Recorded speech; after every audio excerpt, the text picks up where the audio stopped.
Yeah. You might be shocked.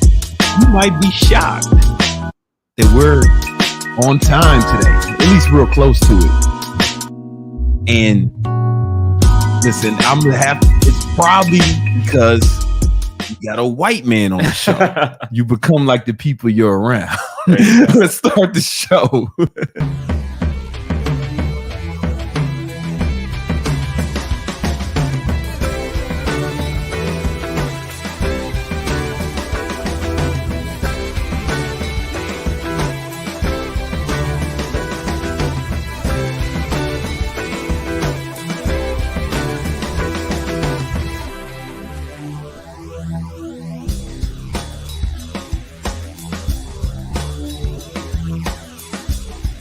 Yeah.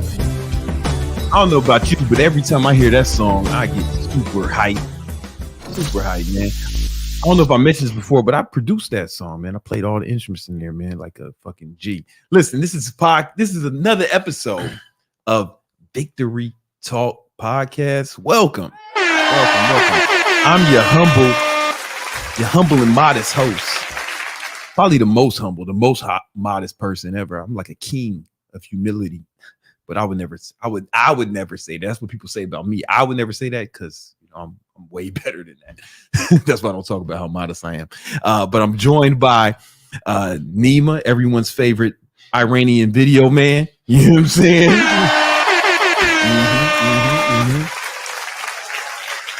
Then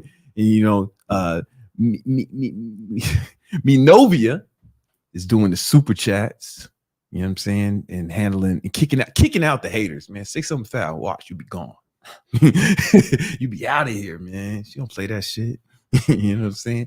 And we got a special episode today, man. We're gonna talk about getting money as usual, but we're gonna talk about, I got a special guest. I'm gonna introduce him in a minute, right? Probably might be my richest friend, man. I got to do a poll. Probably. You know what I'm saying?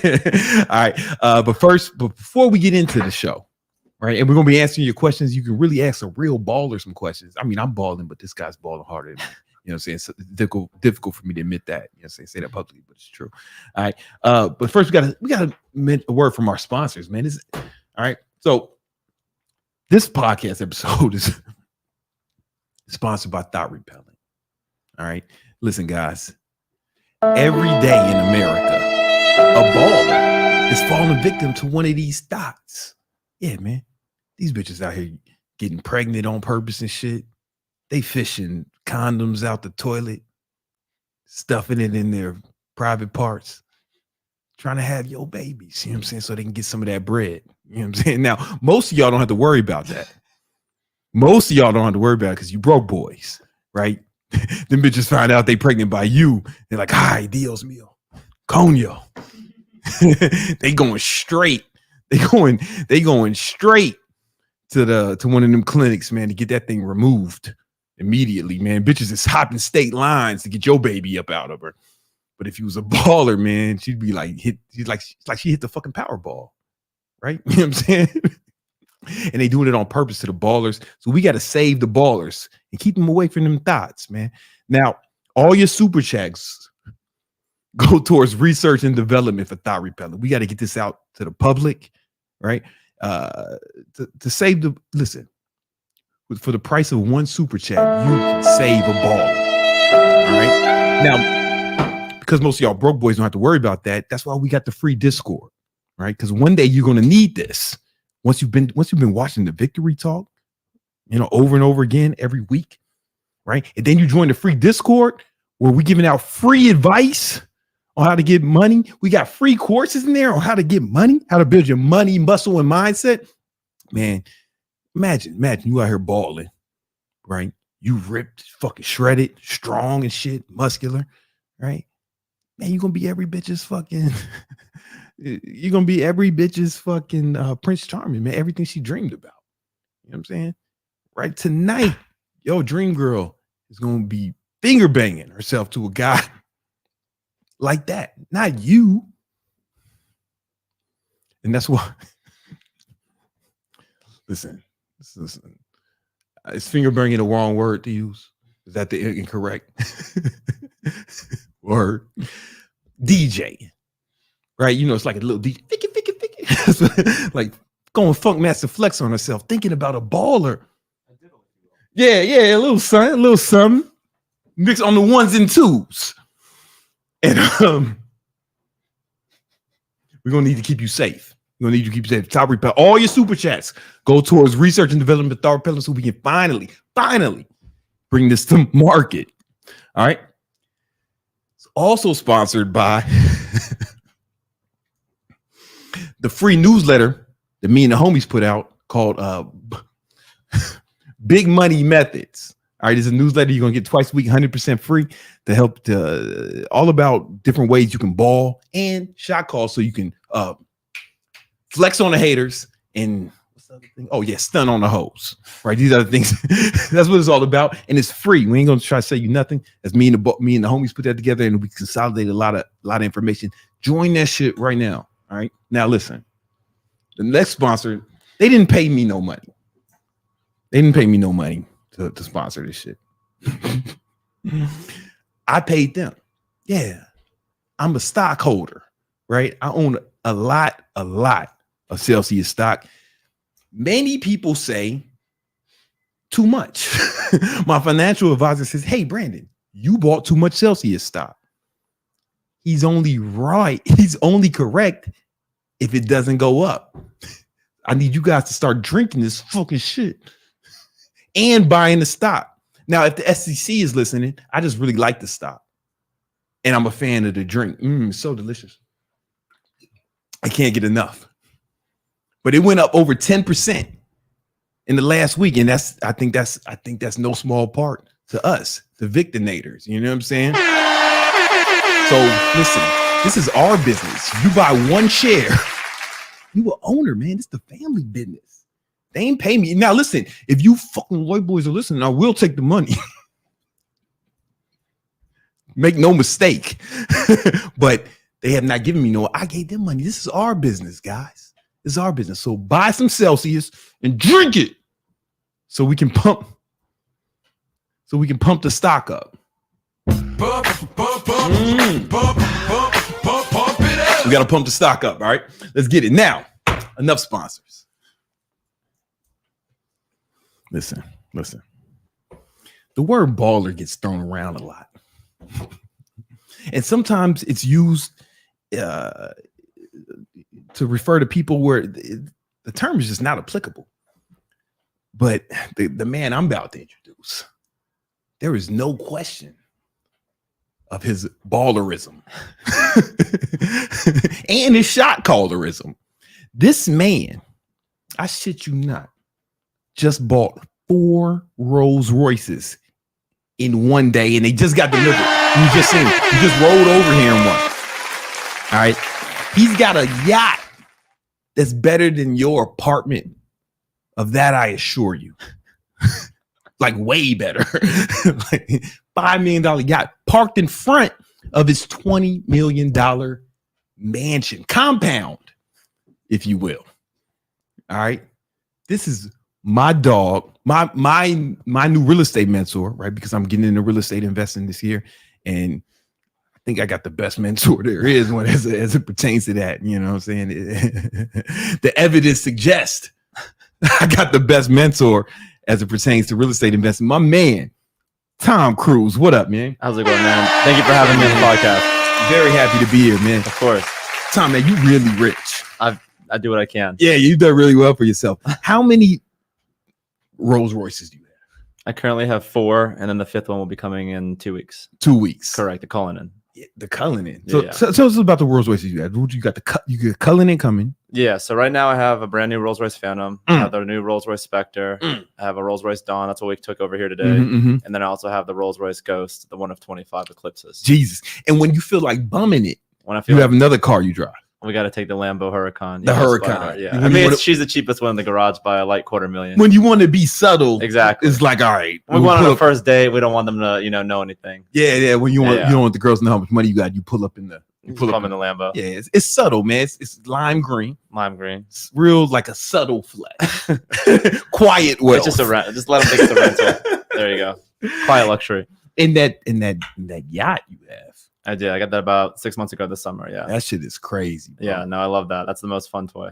All right. Listen, you guys, I want you to put your super chats in here because what we're going to talk about, I brought him on here, not just to flex on you motherfuckers, but we will be doing a lot of that. But we're going to be talking about things as it pertains to making money, keeping money that like most people just don't know, because you know some things about money and income generation that most people don't know. Yeah. I mean, just stuff that you pick up over the, year, especially as you start doing it, you start needing like, certain professionals, you start learning new strategies that most people just don't know until you get to that level. Yeah. Like for one, I remember I was telling Tom, I was like, Tom, listen, I don't say this a lot. Right. But you might have too many Rolls Royces. There's a very good chance I might have too many Rolls Royces. But Tom told me it's like, well, it was either that or pay taxes. Right.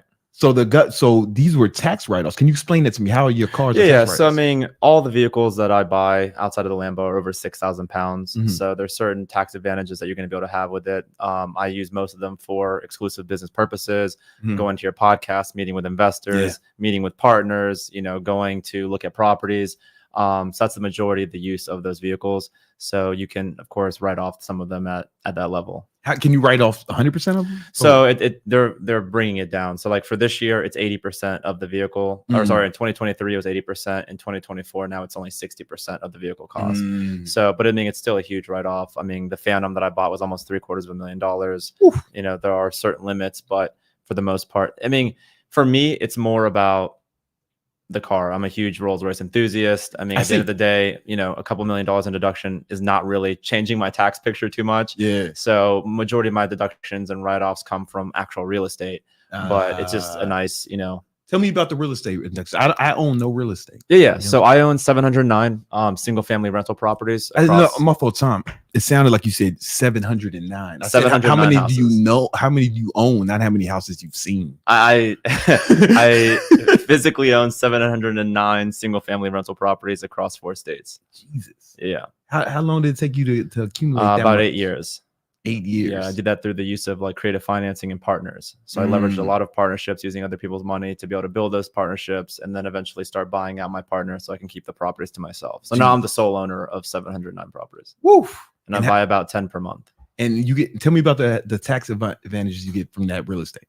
Yeah. So obviously there's expenses really as it pertains to the actual real estate. You got to replace roofs and there's other things that come into play, combined with the fact that after you spend a certain amount of time working in real estate, the IRS considers you a real estate professional. So other things are able to be deducted as well as part of that. Really? Yeah. I mean, my account handles all the individual itemized deductions, but for the most part, yeah. All right. And but just so I'm clear, man, how much money you make a month off those? Off Section 8? Yeah. This month, which was actually on the first of the month because Section 8 doesn't pay because it was New Year's Day. So they paid on December 29th or 30th. Okay. It's around $950,000 in Section 8. No, I'm in a month, not a year, bro. No. It's $950,000 per month. Every 30 days, a guaranteed $950,000 to $970,000 a month will be deposited into my account. And the government pays it.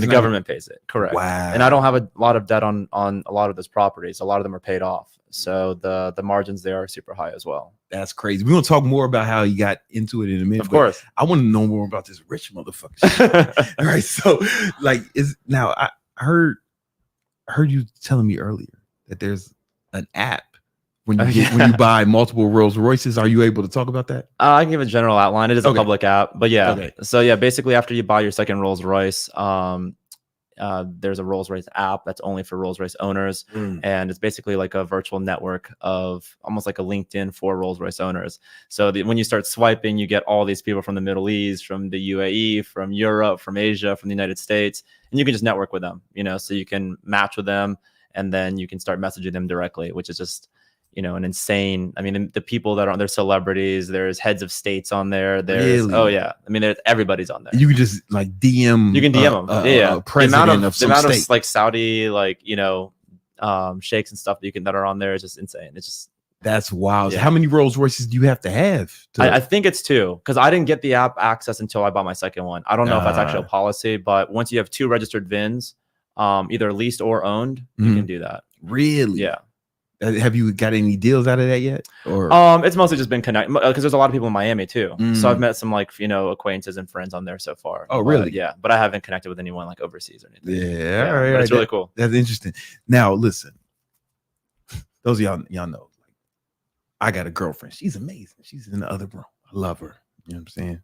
She's but I was asking Tom, I was like, Tom, you single with mad Rolls Royces, a fucking $5 million yacht in the backyard, right? Right. Gotta have it in the backyard.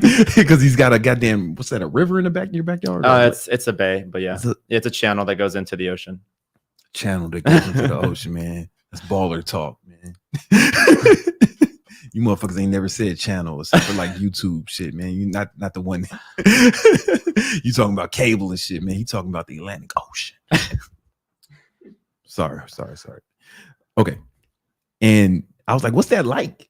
Being when you got this kind of money single in Miami, right. That kind of money and all that shit. I mean, it takes a lot of filtering, right? Because obviously when you have that level of wealth and my social media presence obviously, kind of precedes my reputation. So people, when I go on dates, they already know what I have and what, kind of the lifestyle, which is fine because I typically only date girls that are doing something with their lives. So it makes things a whole lot easier. I'm not dating unemployed girls with no prospects of anything. People that I'm talking to on Hinge or online or, are employed or, partners at law firms or, work in marketing for, it's not the chicks who live in your units is what you're trying to say. Exactly. I'm not dating any of my tenants, to be clear.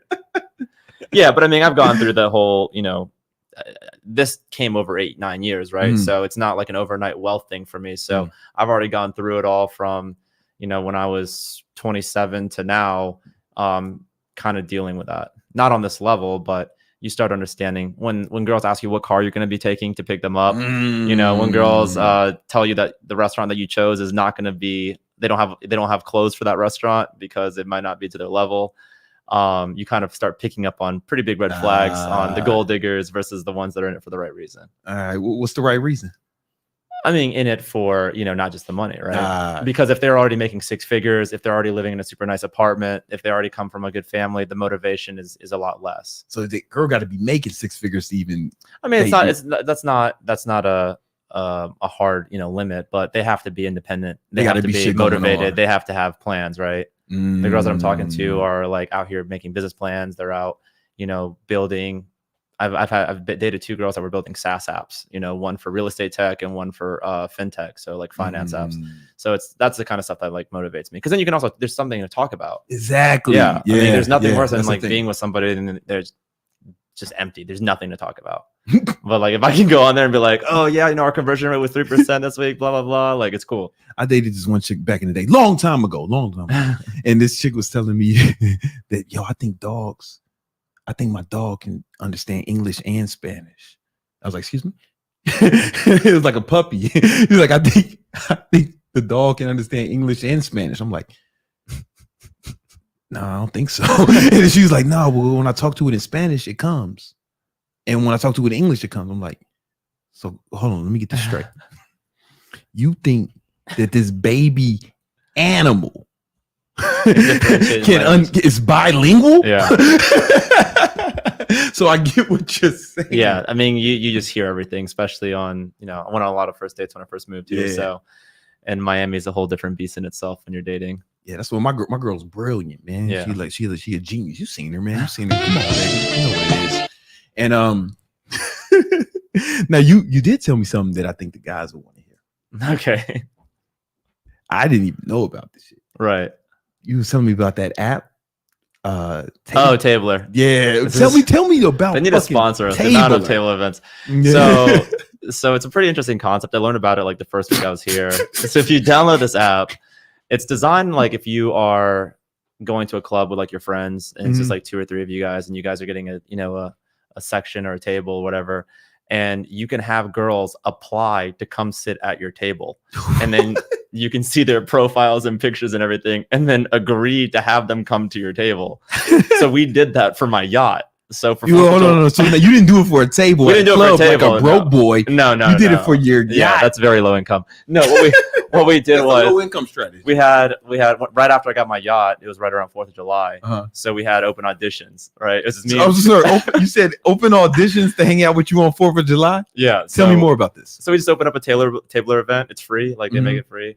And you just say, hey, look, we're going to have it. It's going to be at this time. You obviously don't put the location, and then just like click to apply. And then like all the girls just come on there, they'll apply with their Instagram profile. And then you just go and approve or deny. And the ones that are approved get the location and the time. It's pretty funny. So how'd that work out on 4th of July? How many girls did we accepted 15 or 20 of them. But out of how many applicants? Oh, you were about to tell me that. I jumped the gun. It was over 100. I mean, it was a shitload. But then what we underestimated is they all brought friends. So we ended up with like 30, 40. It was a lot of people that was on the boat at the time. Wow, how many? Because people were coming in and out too, huh? How many dudes? Me and 2 friends. Yeah, it was just the 3 of us. And like none of these girls knew each other, so it was just like some awkward pockets of just girls all over the boat, just talking and drinking. But by the end of it, I mean, we were there for 6 hours out on the bay, so we got to know each other pretty well. Yeah, that's what's up, man. Cool. That's what's up. Did you make any connections there? Was there any sparks fly? I wouldn't say that, but yeah, there's connections, but no sparks are flying. Guys, I want you to hear what you're up against. You know what I'm saying? When you're not balling. He posted on an app that he was having a little event on his yacht, and 100 chicks applied. Yeah, I mean, there's a lot of swamp donkeys that applied, so you had to filter a lot. But yeah, for the most part, yeah. And he picked how many? We picked 15 or 20, but then they ended up they each brought a friend or 2 friends. All brought friends. So we ended up, I think, with like 30 or 40 at the end of the night. So just think about this, fellas. You on fucking Instagram sliding in DMs and shit. You swiping on Tinder and shit.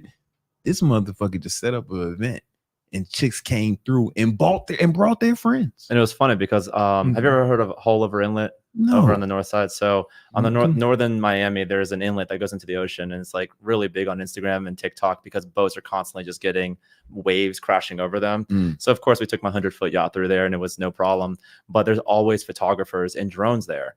So we were all there. We had like probably 10 girls on the front of the boat. And I was like, is anyone not supposed to be on this boat tonight? And they all kind of like, a few of them looked at me kind of sideways, like, why? I was like, you want to get inside for this part of the trip, because we were just doing a lap around basically the intercoastal into the, and we get right into the channel. And dude, there was like 6 drones that came on top of the boat. Like there was all these photographers with tripods and on the channel, because they're all just recording all the boats coming into the inlet. So, and it always ends up on Instagram. So like a few of the girls like had to go back in the cabin because they were not supposed to be on that boat that night. They were not supposed to be on that boot. Correct. Yo, the funny part about that is, you're a nice guy, Tom. I try to be. Because if I was in your shoes, you know, and I wouldn't, because I got a girlfriend. She's beautiful. But if I was in your shoes, I wouldn't have said shit. No, because I don't need my boat spray painted or anything. Or anybody showing up. That's true. Some guy come up, hey, swimming over to you. Yeah. Motherfucker canoe over to you. That's jump boat. Sarah, what the fuck you doing? Let's be honest, most of them were probably named Sarah. Yeah. That's amazing. And that's just like, that was just a fucking normal day for you.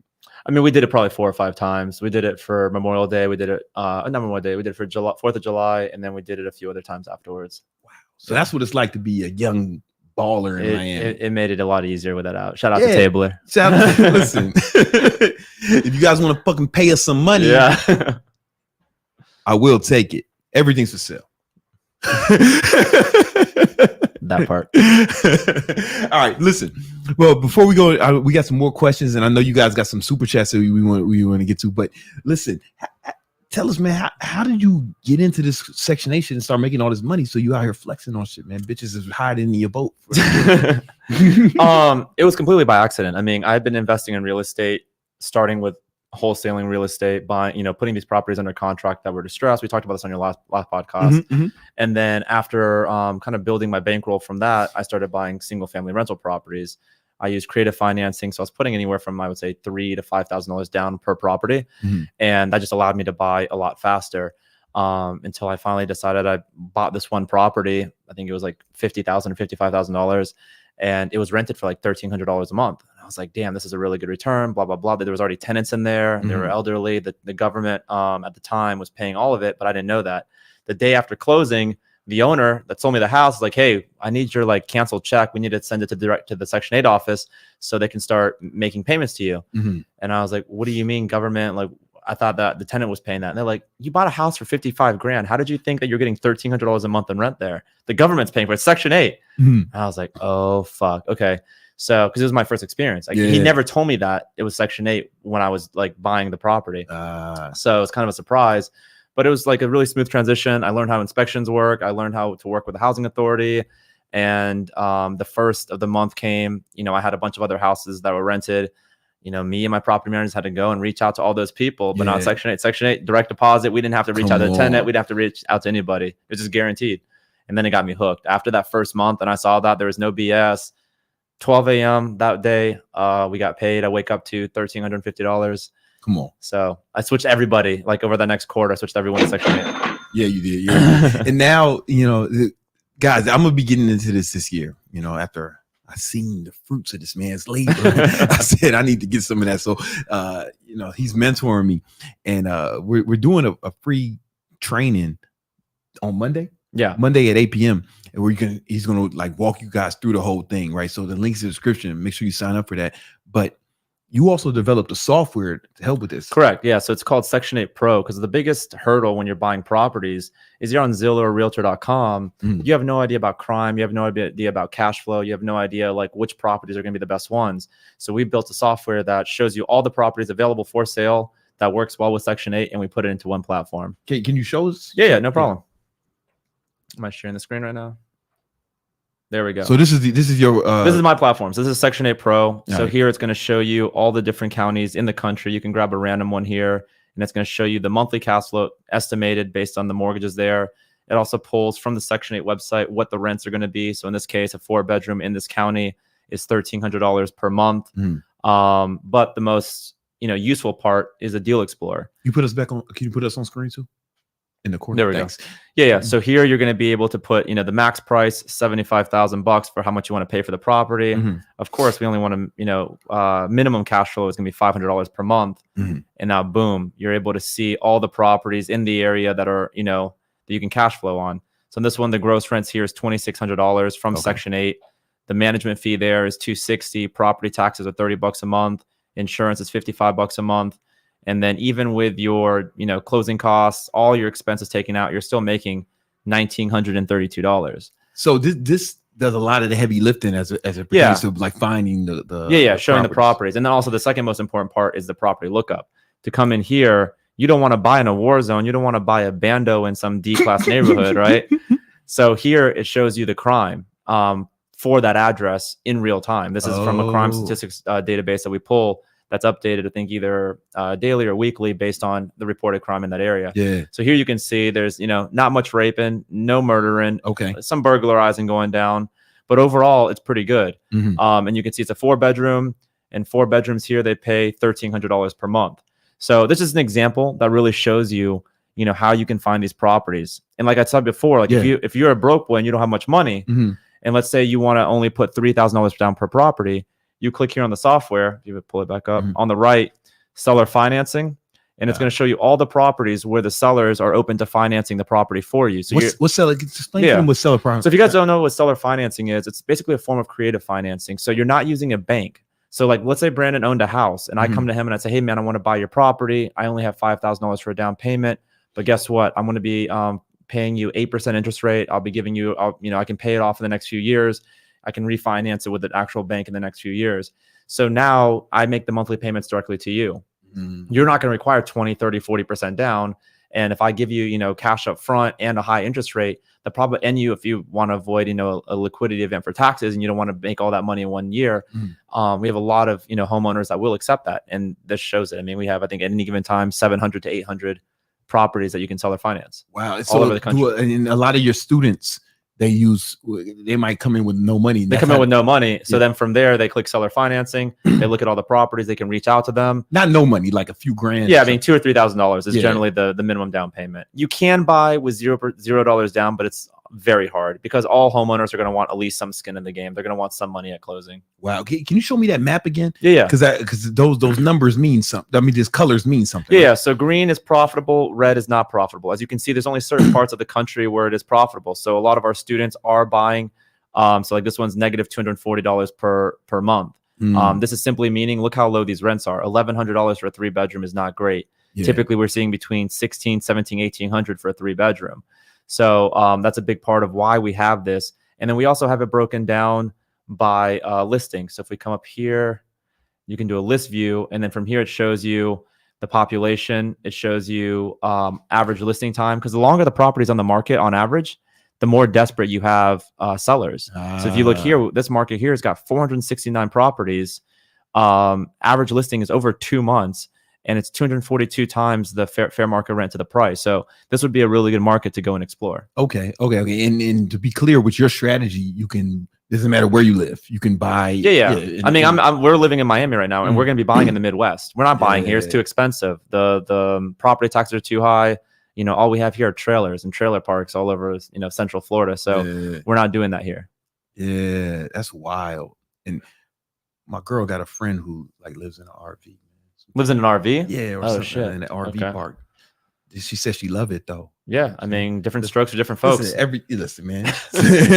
You know what I'm saying? Yeah, I get it, man. Some people like Prime, the drink.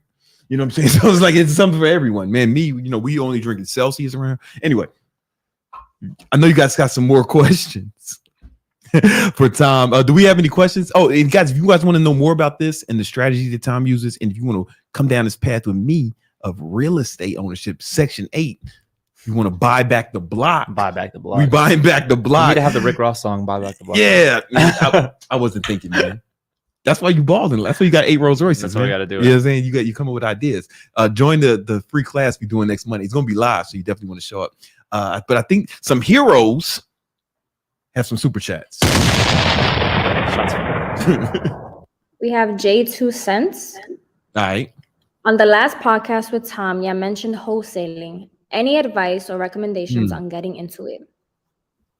Yeah, no, definitely. So if you guys don't know what wholesaling is, it's basically when you find properties that need work or, that are distressed, that have been on the market for a long time. We generally find them on Craigslist, literally Craigslist, really? Facebook Marketplace. These are houses that, people don't even want to list with a real estate agent, right? And then you put them under contract. So let's say I find a property with Nima. He's selling, some bando in Wisconsin. Yeah. I reach out to him and I'm like, hey man, you're listing it for 70 grand. I'll give you $60,000 for that property cash. I put the property under contract. I don't have $60,000, but I'm going to put the property under contract with Nima. And then I'm going to come to you and say, hey, Brandon, I have this property, it's worth $72,000. I'll sell it to you for 63 grand. You're like, oh shit, I have $10,000 in equity in it because it's going to be worth more. It's going to appraise more. Cool. So then what I'm going to do is you're going to give me the difference. So I have it under contract with him for 60 grand. You're buying it for 63. Right. So I'm going to sign that contract that I have with Nima over to you, and you're going to close on it yourself. Does that make sense? And then I make the spread between the 63,000 that you bought it for and the 60,000 that I bought from him. It's funny. The first time I heard, I think I mentioned on the last podcast, the first time I heard about this, I was about to hire this closer. Yeah. And, one of my interview questions was, if you didn't need money, but you had to work, what would you do? He didn't have a good answer. Yeah. Right? But I still hired him, because he was good. So we made him an offer for the position. And then he came back and said, yo, Brandon, man, I need to talk to you. And I was like, all right. He said, man, when you asked me that question, I figured out what I wanted to do, man. I wanted to wholesale real estate. And the fact I just did my first deal and made like $5 grand. Exactly. I was like, what the fuck is wholesaling real estate? You can do it with little money. That's the best part is, I mean, you could literally start with like $100 because when you put if I were to buy that property with Nima, he's only going to need $100 or $200 for like a deposit to put the property into contract. Yeah. So that's really all you have to risk. And let's say that I didn't find you, you just cancel the contract with Nima. You're out a couple $100. That's how you started, right? That's how I started. I started wholesaling proproperties to be able to start building that cash flow and that bankroll to start buying investment properties. But to answer his question, since he paid $9.99, shout out to him, a hero. Yeah. Y'all mentioned wholesaling. Any advice or recommendations on getting into it? Yeah. So I would look in the most distressed areas. And that you can either find through Driving with Dollars. I use a Deal Machine app to actually find these properties. Because Deal Machine has a Driving for Dollars. If you don't know what that is, it's basically if you're living in an area that's already good for wholesaling with old houses or old neighborhoods, just go drive through there, grab the addresses, and then you can market directly to those homeowners. You can send them postcards automatically with the app, because a lot of people will actually respond to those like, hey, I was driving by, I saw your property. And the Deal Machine app will actually take it one step further. If you take a picture of the house as you drive by, it'll automatically send the homeowner a picture of their own house. Yeah. And then say, hey, I saw your property. I'd like to make a cash offer on it, So that's one. That's how I got started with Driving for Dollars and finding that. If you don't live in an area that works well for it, then I would just simply use Deal Machine, and you can do like remote Driving for Dollars, which you're basically looking on, maps, finding a property, making a list. That's step one. Once you use Deal Machine to identify a good property, now you got to start building a buyer's list, because I got to find a Brandon that's going to be buying the property, right? So what I would do in that case is, I network a lot. So I would go to like Real Estate Investor Association meetups. If you Google REIA, REIA, there's chapters all over the country. You can go meet up. There's wholesalers there. There's investors that are buying there. I went there. And what you want to start doing is bring 2 or 3 properties that you have under consideration that you want to wholesale, and then go and find other investors there. Because once you have that buyer's list, it's so much easier. Because let's say I had, you as my buyer, and I have that property under contract with NEMA. Boom, all I got to do is send a text to Brandon, send a text to John Doe, and send a text to Joe Schmo. I have 3 people that I can text. Whoever responds first, will get the property. So at that point, it just becomes automatic. You just mint money, because all you have to do all day is just find shitty properties that has, the margins there for your buyers. I knew it was working, because I was like, listen, if that shit don't work out, you got a place here. Right? Yeah. And he never came back. He's still out here wholesaling. And wholesaling, do not get it twisted, is a miserable activity. It's not fun. It's not easy. It is soul sucking. So many people will tell you to fuck right off. But if you have no money and you have a lot of time, in my opinion, that's the fastest way to get a bunch of money. Really? Yeah, because all you're risking is your time. If the homeowner decides that, or if you can't find a buyer, like I said, you can cancel it. The risk is very low. But hell, imagine you go in and find a property that's listed for 80 grand and you put under contract for 65, and you find Brandon here that wants to buy it for 71. You just made 6 grand in maybe 30 days until closing, So, and then you got a good deal. He got a good deal. The seller's happy because he got rid of his shitbox. So, and you might be wondering, like, why would anybody buy a shitbox? There's a lot of flippers, people that want to flip it. So if Brandon wanted to buy that house and he couldn't find it, doesn't want to do this, kind of, for lack of better words, bitch work. It is bitch work. Going out and finding these properties, putting them under contract, going through all this rigmarole. All you got to do is simply buy the property from me. Yeah, because somebody with that kind of money to buy these houses. If you're sitting on $1 million to go flip houses, you don't want to go and talk to all these people. When you can pay somebody $3 grand to go do all the hard work for you, and then you just pick it up. Yo, that's dope. Yeah, that's pretty dope. If you got no time, no money, you have no money and a lot of time. Yeah, because you do 2 deals a month and you're picking up 6 or 7 grand easy. And now you're able to put that down on your first rental property that will build passive income. Come on, man. My man dropping jewels out here, man. We got any other super chats? We have Araro. What property would you recommend for my first property under 50K? Yeah. So great question. Under $50,000 is risky, right? Because regardless of what market you're buying in, sub $50,000 there's going to be problems in that property. And if you're a beginner, I just wouldn't do it. I would really stick to $65,000 to $75,000 as your kind of price point. It will allow you to get into a much higher quality property, even though it's only a $10,000 or $15,000 difference. But anything under 50K is more of an advanced move. Like once you have 10 or 15 properties and you got the cash flow coming in, and you can absorb, getting a shitty $40,000 property. I buy $40,000 and $50,000 properties all the time, but I also have, a lot of cash flow. Yeah. So if I have to replace a roof, or if I have to do any type of, work before a tenant moves in, it's not a big deal. But I would avoid $50,000 properties while you're getting started. So he should be looking for, like you said, I would say $65,000 to $75,000 is a sweet spot, because you're going to get a low mortgage if you go. When we talk on our training, I have my own private lending service that I offer to my students. Oh, wow. Yeah. And there's no loan minimums. So if they find a $50,000, $60,000 property and it's actually in good shape, then, we'll lend on it. Okay. Yeah. So I actually want to ask you about that. When did you get into that private lending? You just had too much fucking money? No. So I actually partnered with another hard money lender that focuses mostly on low income housing. Got it. So I basically broker the deals, and then it's mostly a value add. Like we actually don't even take a kickback. Oh, really? Yeah, we do not. Yeah, no, I get because then you get involved with regulation with lending, and I don't want to deal with that. So that makes a lot of sense. I do shit like that with my business too. Like I partner with people to help the students. I don't get a kickback, but I just want the students to win. Yeah, because like then they fucking. And that's more successful. Yeah, and the payment plans go through for one because they're making more money. Exactly, and that's what you want to do. Yeah, that's what's up. That's dope. That's dope. Is there any more? We have Hustle Man. Hustle Man, what up? He was here last time. Hustle Man always come through, man. Shout out to him. How do you get the crib listed paid with the Go? Yeah, so the way that it works is once you buy a property, it's typically going to be a vacant property, and then let's say you identify a Section 8 tenant. As far as I think he's asking, how do you get the crib listed and paid? Yeah, so you would contact the housing authority and say, hey, look, I just bought this property, I closed on it. It's under Main Street, ABC LLC. It's under my LLC that I just set up, and it's ready for inspection. What they're going to tell you next is, cool, it depends on the housing authority. In Wilmington, where I got started, they literally had like a bulletin board in the housing authority office that had all the properties. It's very ghetto. But in some other markets where I invest in, they actually have like an email newsletter. So they'll blast out to all the tenants, hey, look, Tom Cruz just got this new property. It's available. Here it is. Go check it out. And then you can apply here, and they'll give like my property manager's phone number, right? So to answer your question, once you sign up with the housing authority for Section 8, you can list the property with them. I also use we'll use Facebook Marketplace. We'll market it in several different locations as well. Really? To actually, to rent it out. Facebook Marketplace. Facebook Marketplace is great for rentals. Yeah.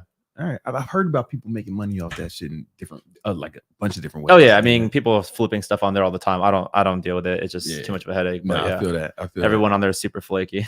I would imagine it's like new Craigslist, right? Yeah. It's basically a somewhat less sketchy Craigslist. All right, cool. So listen, I have some more like rich motherfucker questions. All right, go for it.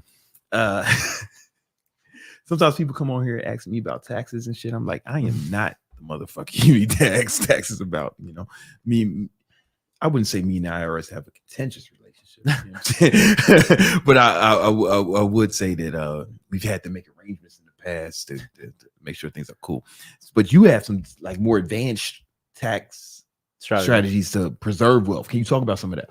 Yeah, so a lot of this is not even stuff you teach in your courses, and this is just game you have. Yeah, just asset protection. Yeah. So a big part of what I do is obviously when you're dealing with 709 tenants, and it's not even 709 tenants because they have families, they have kids, there's a bunch of liability, right? So I think I house over 2,000 people across these properties, so there's always a liability there, and I'm very public with what I have, so everybody knows. So it's just like, if anyone gets hurt, if there's any liability, if there's any negligence that occurs, then you're going to have that. So do they know it's you own the properties? No, I don't, because I'm under an LLC that's registered in Wyoming. But property managers talk, people have big mouths. No, they can find out. They can find out if you really wanted to. So anyways, what I did was I set up what's called an irrevocable trust. So all of my assets are inside of this irrevocable trust. And what an irrevocable trust is, it allows you to create this like level of protection for those assets inside there, right? So I have my cars in there, I have my yacht in there. I don't have my house in there because in Florida you get homesteading protection. Homesteading protection just limits how much your property tax can go up every year, and you cannot put it in a trust and still also get homesteads. You got to pick one. So on top of that, I also have my registered agent, or the person responsible for these LLCs and these corporations, in the Cayman Islands. The Cayman Islands does not have any type of agreement with the US government. So in the event that I get sued and there's any judgment against me from creditors or ex-wives or whatever, they would have to take that up in the Cayman Islands. They're going to tell them politely to fuck right on off, because they can't be compelled to share any financials to also pay off any foreign debts from the US government. It's funny, man. The Cayman Islands is like one of my favorite places in the world. And I've actually never been. You would love it, because you know how in the Caribbean it can be like super like ghetto in some places. You know what I'm saying? Oh, yeah. Like it can be super like sketchy. Yeah. Word. It can be Jamaica. Oh, I've never been to Jamaica. I could tell you some fucking horror stories about shit that's happened in Jamaica, man. But Cayman Islands is let me tell you about the Cayman Islands. So this is my litmus test, right? To know if I'm in a nice neighborhood or not. Okay. If I see a white woman jogging at night alone, it's like the canary in the mine. It's like, oh, this must be a great neighborhood. There you go. That's something I've noticed. And you will see that in the Cayman Islands. Wow. Okay. Yeah. And I found out why. I made friends with like this dude out there who had a boat, right? And that's one of the homies now. He's actually one of my students, actually. And I learned more about the island, and like most Caribbean islands, they're beautiful, and that's why they're number one, their whole gross product comes from tourism. Right. Tourism's their main way to make money. But in Cayman Islands, it's not even close. Yeah. Banking. Yeah. Right. Finance sector it's there. Banking. Yeah, so like insane. Bill Gates has a crib out there, with some of the shit you talking about. I remember I was with the Stingrays and shit at this place where they had a Stingray. Shout out to Steve Irwin. Yeah. It was like a Stingray shit for the tourists. I'm out there chilling. And then the Stingray tour guide dude, I was talking to him and I was like, yo, they like cruise ships come over here. I didn't know they came to this part of the island. He said, no, that's not a cruise ship. That's Paul Allen's yacht. Oh, yeah. It was big as a ship. Yeah. It was huge. And I was like, oh shit, they doing it big out here. Yeah, they don't play. Nah, they're not fucking around. No. And so I say all to say you should visit, man. Yeah, I'm definitely gonna check it out. It's one of my favorite places in the world. See where they're managing my shit. There's a Ritz-Carlton over there. Okay. Yeah. It's good if it's a Ritz-Carlton. You don't even need to look for the white woman. If there's a Ritz-Carlton, it's good. That's like they're indigenous to that region. There you go. Wait, are there more super chats or no? Yes, we have Perfect Shot Filming. All right. Shooting his shot. Can I make you some content in exchange for access to your course and RE app? I already have a content team that helps me with a lot of my like TikTok and Instagram content, but I do appreciate it. Perfect Filming. You in Miami?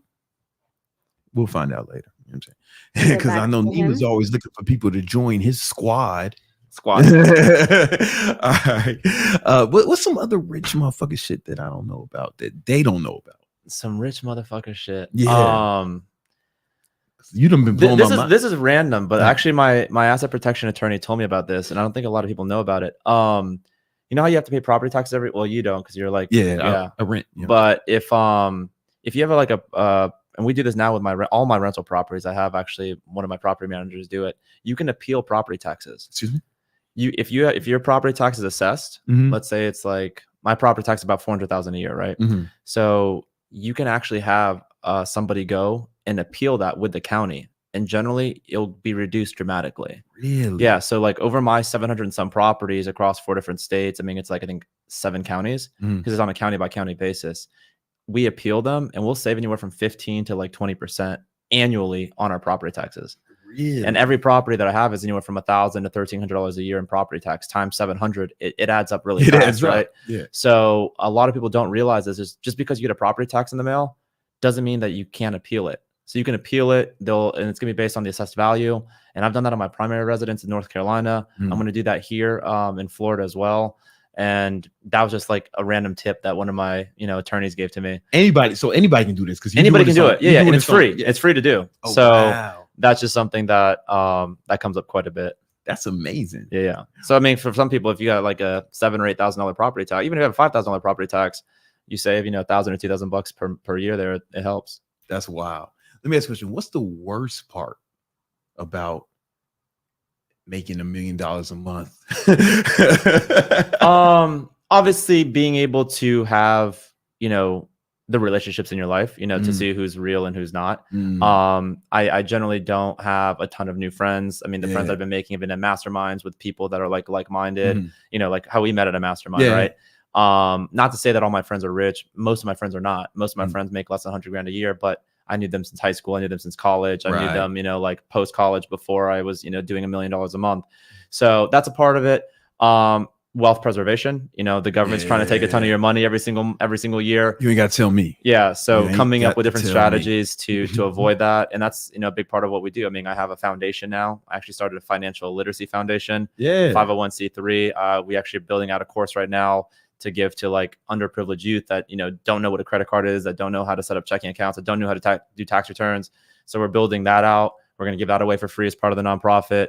Of course, I have that's dope. Yeah. So, but you also get a tax benefit from it. Well, yeah. So it's both. It's like you can get. I'm self-funding it, right? So it's my thing. So I'll get money from my rental properties, and then I can transfer the funds there up to 30% of your gross income. So if I do 10 million bucks a year, 12 million bucks a year, like 3 or 4 million of that I can donate to myself. And then from there, I'm able to use those funds to pay for directors for my nonprofit. For if I want to get a multi-use apartment complex or multi-use building in South Beach to run my nonprofit from, you know, there's a million different things that you can do with a nonprofit, assuming it's legitimate. You obviously you have to show that, because nothing is more scrutinized with the IRS than nonprofits. I would imagine. Yeah. And so, then if you did if you weren't like really doing it, the PR shit wouldn't be worth the tax advantage. It's not. Yeah. But if you're actually like, and there's a bunch of other ways that we can do it, because I can also give that like as a free perk to my students, you know, for the people that I teach. Got it. There's a million different ways where you can kind of benefit from it,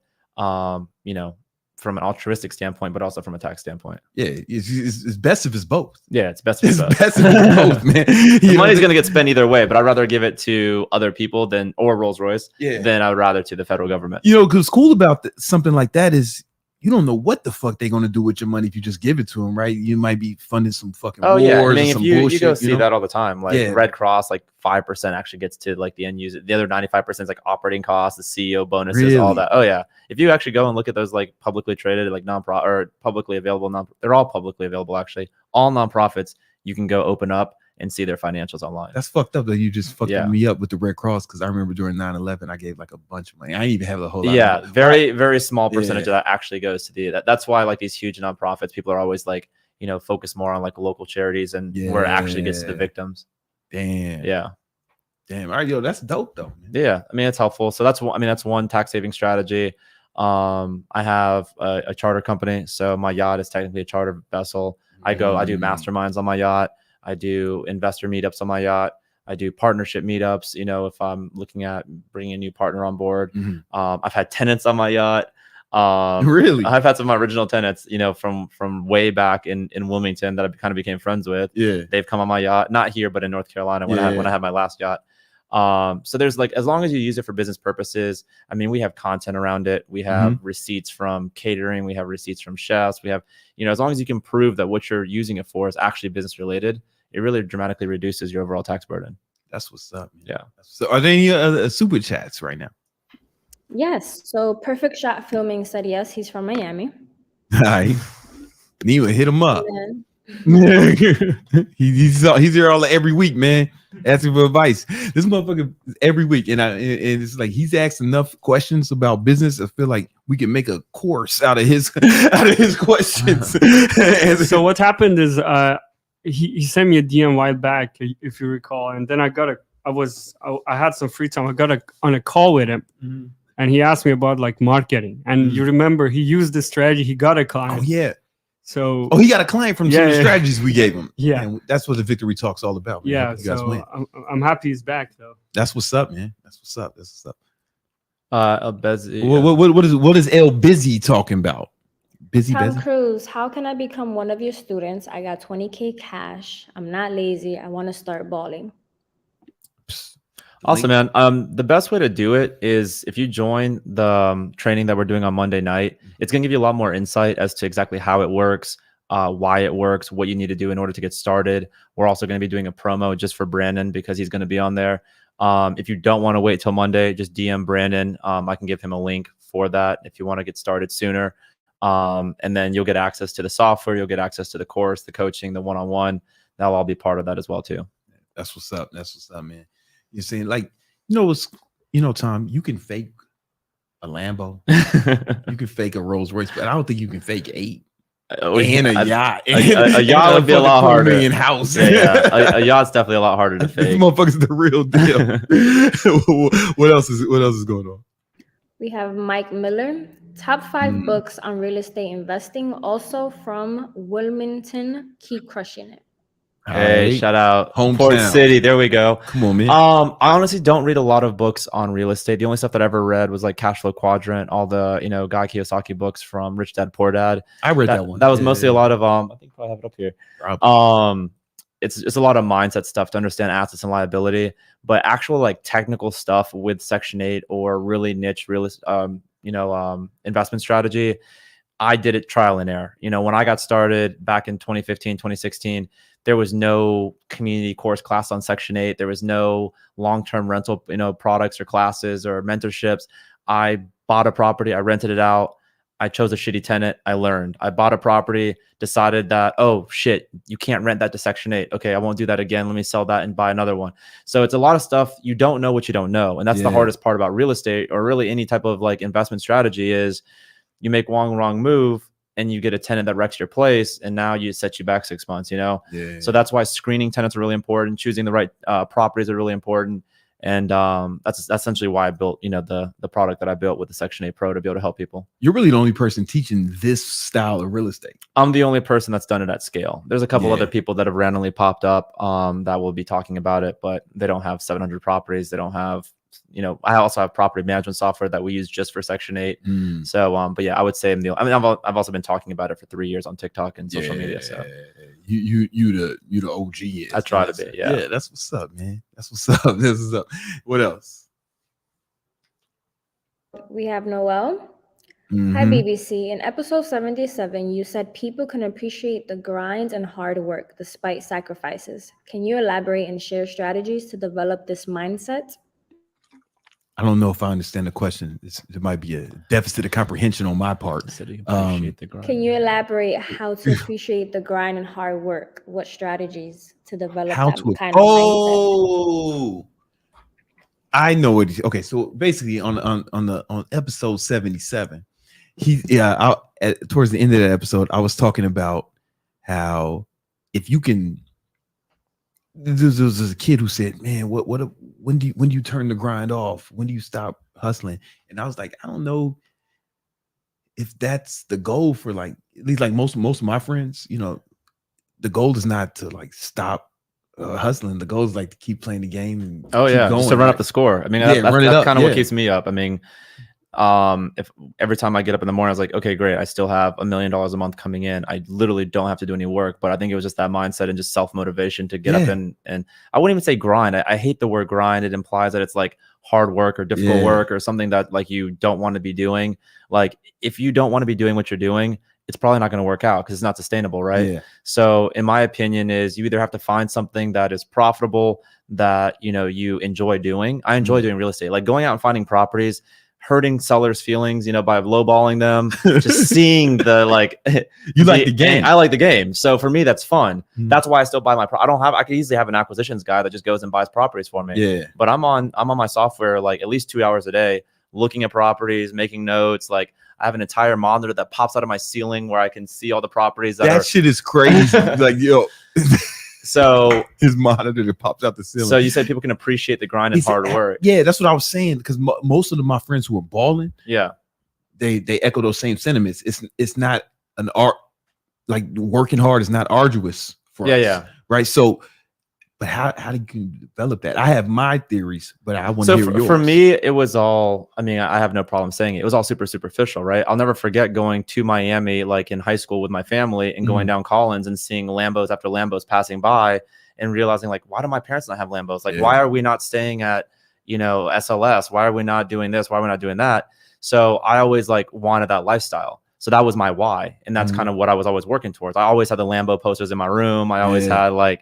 The Ferrari stuff. So I was like constantly thinking, okay, the Lambo's 300 grand with 10% down. That's 30 grand. I'm financing 270 on a 60-month term. I'm looking at a $3,000 payment. How do I get 3,000 disposable a month? Yeah. And then I just worked backwards. Like if I get 3 houses and they each throw off $600 a month, then I can reinvest that income to buy, 2 more. And then if I'm able to wholesale this amount of properties, it's all about finding what you want to do and the end goal, and then just working backwards from there. And that's how I did it. I have a theory, Tom, and tell me if this worked, like if it worked the same for you. Is that I don't know, like a lot of people who do what they do, like Jeremy with ads, or you with this, or me with what I do, or even Nima with video editing, it's like, I didn't love this shit at first.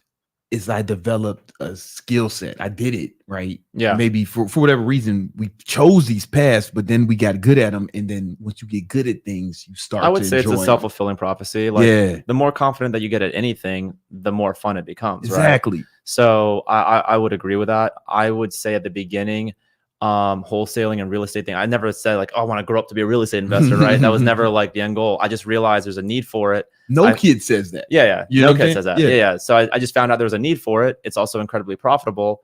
And then I just learned how to do it through trial and error. Yeah. So, but then you're right. I mean, after you start doing it and then you get good at it, and then it's like, oh man, this is fun. Like, I can just go snap my fingers and own a new house, and it's going to throw off $700 a month for the rest of my life. Yeah. Like, what's not cool about that? So you're right. I mean, in that case, that I would say that my passion and love has developed over the years. Since you develop passion. That's what I'm thinking. I think initial passion is not required. Right. Anything you get good at, you develop a passion. Yeah, for it. I think you just need to have something. the need and the profitability has to be there, right? Because I mean, a lot of people work really hard for a long time at a lot of different things, and they never become successful with it. So you have to be choosing the right asset vehicles, the right investment strategies to do it. Right, and it's got to be. But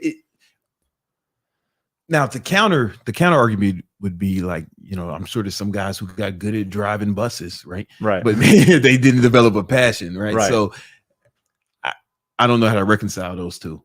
You know, but I mean, you can get good at driving buses and be the best bus driver in the world, but you'll never make more than 50 grand a year. Exactly. Right? You don't get the positive reinforcement. Yeah. Maybe that's what it is. You don't get the positive reinforcement from it. Exactly. Yeah.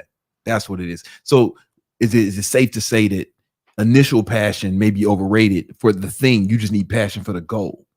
For what you want to accomplish. I think as long almost for me, it was always about providing the most amount of value, because the money is just going to be a byproduct, right? Yeah, that's all. And then if you develop that very valuable thing as a passion, great. If not, you're making so much fucking money, then you can go find your passions elsewhere, you know? Man. Because like there's a lot of things that don't provide any value. Like I love playing paintball. Like that's my thing. But the most like best paid paintball player in the world makes like 200 grand a year, right? It's literally welfare stuff. So I never wanted to be a professional paintball player because I never wanted to make, you know, peanuts. Yeah. So I, you know, sold paintball guns online, like in high school. Like I try to find it however much I can make money with it. But the market's not big enough. There's not enough demand. And paintball's heyday was back in 2006 when it was on ESPN, the Ocho, right? Yeah. So that's just an example. Like I still enjoy doing it, but I'm not going to make $1 million a month doing it. Yeah. So you have to kind of pick and choose where you want that passion to be. Yeah, it should be something that has the potential to be lucrative. Yeah, it has to be lucrative. But that's like the only requirement, right? Yeah. You know, I mean, and also, like I said, how lucrative it is compared to also how much value you're providing. Yeah. Because I have a basic human need of shelter that I'm providing to hundreds of people every single month. Inherently, it's going to generate a lot of money. Yeah. So yeah, that's what's up. How you on time, man? We're fine. Just keep going. All right, cool. Well, are there any other questions? Yes, we have actually a bunch now. Hey. So let's do Ray Rodriguez. How can I guarantee you to start making moves with Yacht this upcoming Monday? I was trying to get in last time, but the link was not working for me. Yo, we had an issue last time. We had to switch links. This time, that issue should be resolved. Yeah, we had an issue with it. If that happens again, just DM Brandon or myself, T Cruz NC, if you're trying to get in. We have it resolved. It was just the webinar provider switched up links on us in the last minute, and it caused a bunch of problems. So. But we're gonna be sending out emails and texts again just to make sure that you don't have that issue. Yeah, we'll make sure you on point this time, for sure. He also said, I got funds saved to deploy against my goals, and I am ready to learn and invest with Yacht. I have to be victorious. You got to be victorious this year. Exactly. You know what I'm saying? Can't sit around. Can't be broke forever, man. Like I was telling, I bet some people were shitting on me for this, you know. You don't know about people shitting on you online. Everyone's because I was talking about how, you know, when I fly now, I fly first class. You know, as you do, yeah, and you get on first, and it's a big deal for me to get on first because what I like to sit and then watch everyone get on after me. I call it the poverty parade. Oh shit! Yeah, I don't want to miss the poverty parade.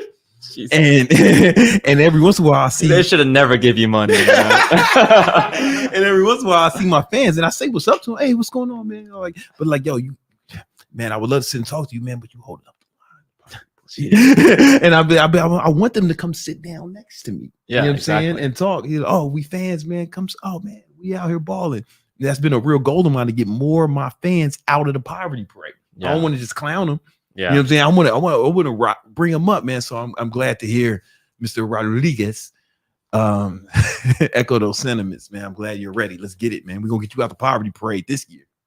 Let's do it. I'm stealing start that. Using that. That's for you, man. Listen, it's a gift. I'm gonna use it's the gifts, man. I want you to have that. Popularize it. Let's bring it into the ethos, you know. Steven said you might as well write a book, G. You know what I was thinking? I'm thinking about you, but go ahead. My fault, baby.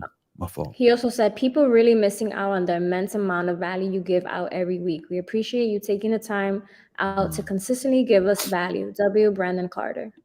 Hey, man, listen, there's a lot of truth in that statement, Steven. You know what I'm saying? I think we should applaud Steven for his astute observational ability. This man's speaking the truth. You know what I'm saying? Shout out to you. You know what I was, to his point, you said write a book. Sometimes I see people online shitting on people who sell courses, right? But here's the thing. I think courses are the new books. So walk with me for a minute. First, the way people learned, it was just all, you know, oral tradition. You would pass down fucking fables and shit to generations. Then they invented written language, and then there were scrolls and shit. Then we had books, right? And that did its thing for a long time. Books were super popular. Then audio books, that was the next medium. I think courses are the newer version of that. Yeah, I think it just has to adapt with people's like attention span, right? Because people have like 3-second attention spans. So having like video content and like more interactive stuff does better. Yeah. Because it's just also the stigma too, right? Because everyone has a course now. So but yeah, if I had written a book and it had the exact same shit in it, people wouldn't read it because everyone buys books, but they never read it. But yeah, then it just has more authority because then you get to say you're a best-selling author like everyone does on Amazon and New York Times and all that other shit. And that's cool, right? But I think courses, the retention is higher. Yeah, than a book. I read a study that most people don't even read half the books they buy. Like, I believe that. Right, but courses, they're more likely to have people go through it. And then when you said everybody has courses, like fucking Google has courses on Coursera. Google, $1 billion company. Ray Dalio, if you buy Principles, you get access to like a course. Yeah, he's a fucking billionaire, right? And he's doing that for a reason because he knows most people ain't gonna read his fucking book, but he can still get to those people. You know, I don't know. I think it's just the evolution of the medium. No, I agree with that. Even with masterclass or something like that, you know. It's also then you start throwing in like SaaS products like we have, and then combine that with different tools that will actually make the experience easier to do what you're trying to do. So, and then that's why I built it out because I would have. Oh man, okay, like I got the course, I went through it, I'm ready to go. Like, where do I find a property? Okay, well, here's a software that now shows you how to find the property. Exactly. Oh, well, how do I get financing? Okay, well, now we have a financing service that's built into the course and the software where you can now, get your financing set up. Yeah. And now we're about to drop a tenant match. So tenants that are on Section 8 can apply to be on here. And then we're going to give them the tenants directly. You see, you can't do that with a book. Exactly. Even though books are cool, right? I'm a huge fan, right? But you can't do that with a book, right? Exactly. You know, even with it's just I think it's a more powerful way to teach than it is writing a book.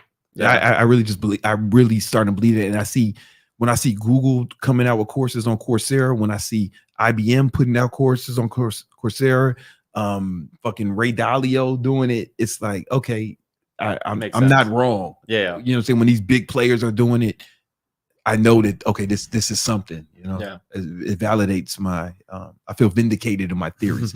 Who else? What other heroes do we have here with questions, man? We want to get to them. Let us know. Are we good? All right, cool. Listen, let's go back to balling. Back to balling. This is a personal question. Go for it. Right. I'm famous for not driving. I haven't had a car in mad long because I lived in Manhattan and Right. I got used to the Uber experience. Right. Because it was like better than having a driver, because fucking driver is stupid. You know, what's this motherfucker gonna live with me? You know what I'm saying? Like I don't want to fucking do that. I don't want to fucking live with some guy, you know, just so he can drive me around. You know what I'm saying? Like with like Farnsworth Bentley or some shit. Like I don't want to do that, right? So when Uber came out, it was so convenient, right? It's like I said, got a private driver on demand. I fucking hit a button. Right. Immigrant comes pick me up, take me wherever I want to go. I mean that was a term of endearment, man. Like the best, they're hardworking people. Yeah. You know what I'm saying? Americans are too entitled to take that job. They think they're too good to drive Uber, man. I wish there was Uber out when I was struggling. I would have loved to drive Uber. Mm-hmm. You know what I'm saying? So when the immigrant takes me up, man, it's like, it's dope, man. I met this one dude. He had escaped from communist Cuba, and he was like on a raft. He tried 3 times in a row. He was drinking his own piss and shit to get over here. Yeah, with Aileen Gonzalez. Yeah.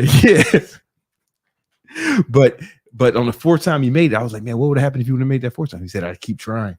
And he was super. I mean, he had the best energy. He was so excited to come over here and drive Uber. Mm-hmm. Right? He really appreciated the opportunities we have here. I just feel like people squandering them. That's what. So that immigrant shit was. I have a lot of respect for y'all. Especially, I hire him. I hire him, man, and you know what I'm saying.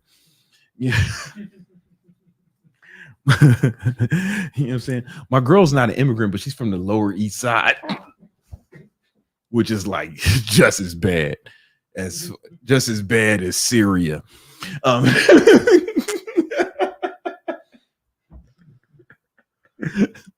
Lower East Side. Slumming it. All right. What was we talking about? Oh yeah. First question. But I'm thinking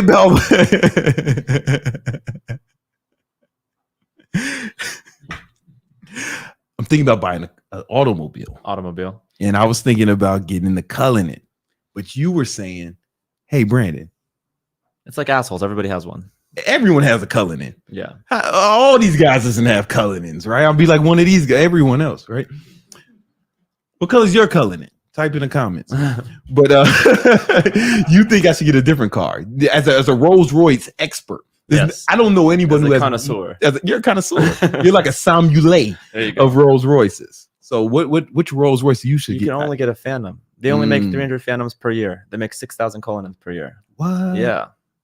You got to get a Fannie Mae. Fannie Mae. I see what he did there because the real estate. There you go. Yeah.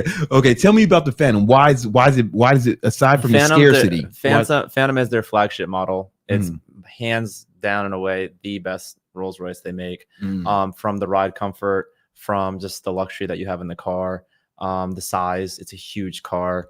Like I said, especially for marketing, it's very easily well into the 6,000 pound range. So you're going to get the tax deduction for it. Granted, all Rolls Royces are over 6,000 pounds. Yeah. But the Phantom's just different. For example, me and my friends went to the Floyd Mayweather fight when he did the exhibition, like, I don't know, this summer. Yeah. And we took the Phantom and we got there to the valet. And dude, there was like 12 Cullinans all sitting on 26s. Shocker, right? So we get up there and we like valet right up there, and we were the only Phantom there. So I mean, you can go pick up a Cullinan right now, $350, $325, you know, but a decent Phantom, you're still well over $500,000. Ooh, so really flex on. I mean, if you want something different, if you want that executive, you know, baller car. And it's you drive yours, right? I love driving mine, but it's actually meant to be. It's designed for a chauffeur. Yeah. I mean, all the luxury, all the main features are in the back seat. Because I was thinking I can get like my plan was to get like my girl some sexy chauffeur outfits. Okay. Right, with the little hat and shit. We can get different colors and shit. And and she can drive, and I can just go in the back. I mean, what you do with your personal life is up to you. Yeah, man. You know what I'm saying? Listen, baby. She said she wanted to drive it. Or she could be in the backseat with you. Huh? Or she could be in the backseat of the Phantom with you. Oh, man. But then it's a lot more fun. Then I can't put her in that little outfit. I don't know. We'll see. We're working out. We're going to work it out in our relationship, man. You know what I'm saying? She likes driving. So, and I like being driven around like a young king. That's my thing. Well, I think teach their own. I think we got the perfect. Yeah. Baby, you can drive that thing all over, and I'll just And do they make a little Rolls Royce whip? That definitely does not come with it. That's something that's special order. Just like Thot Repellent, I'm sure you get. Yeah. Oh, we'll get.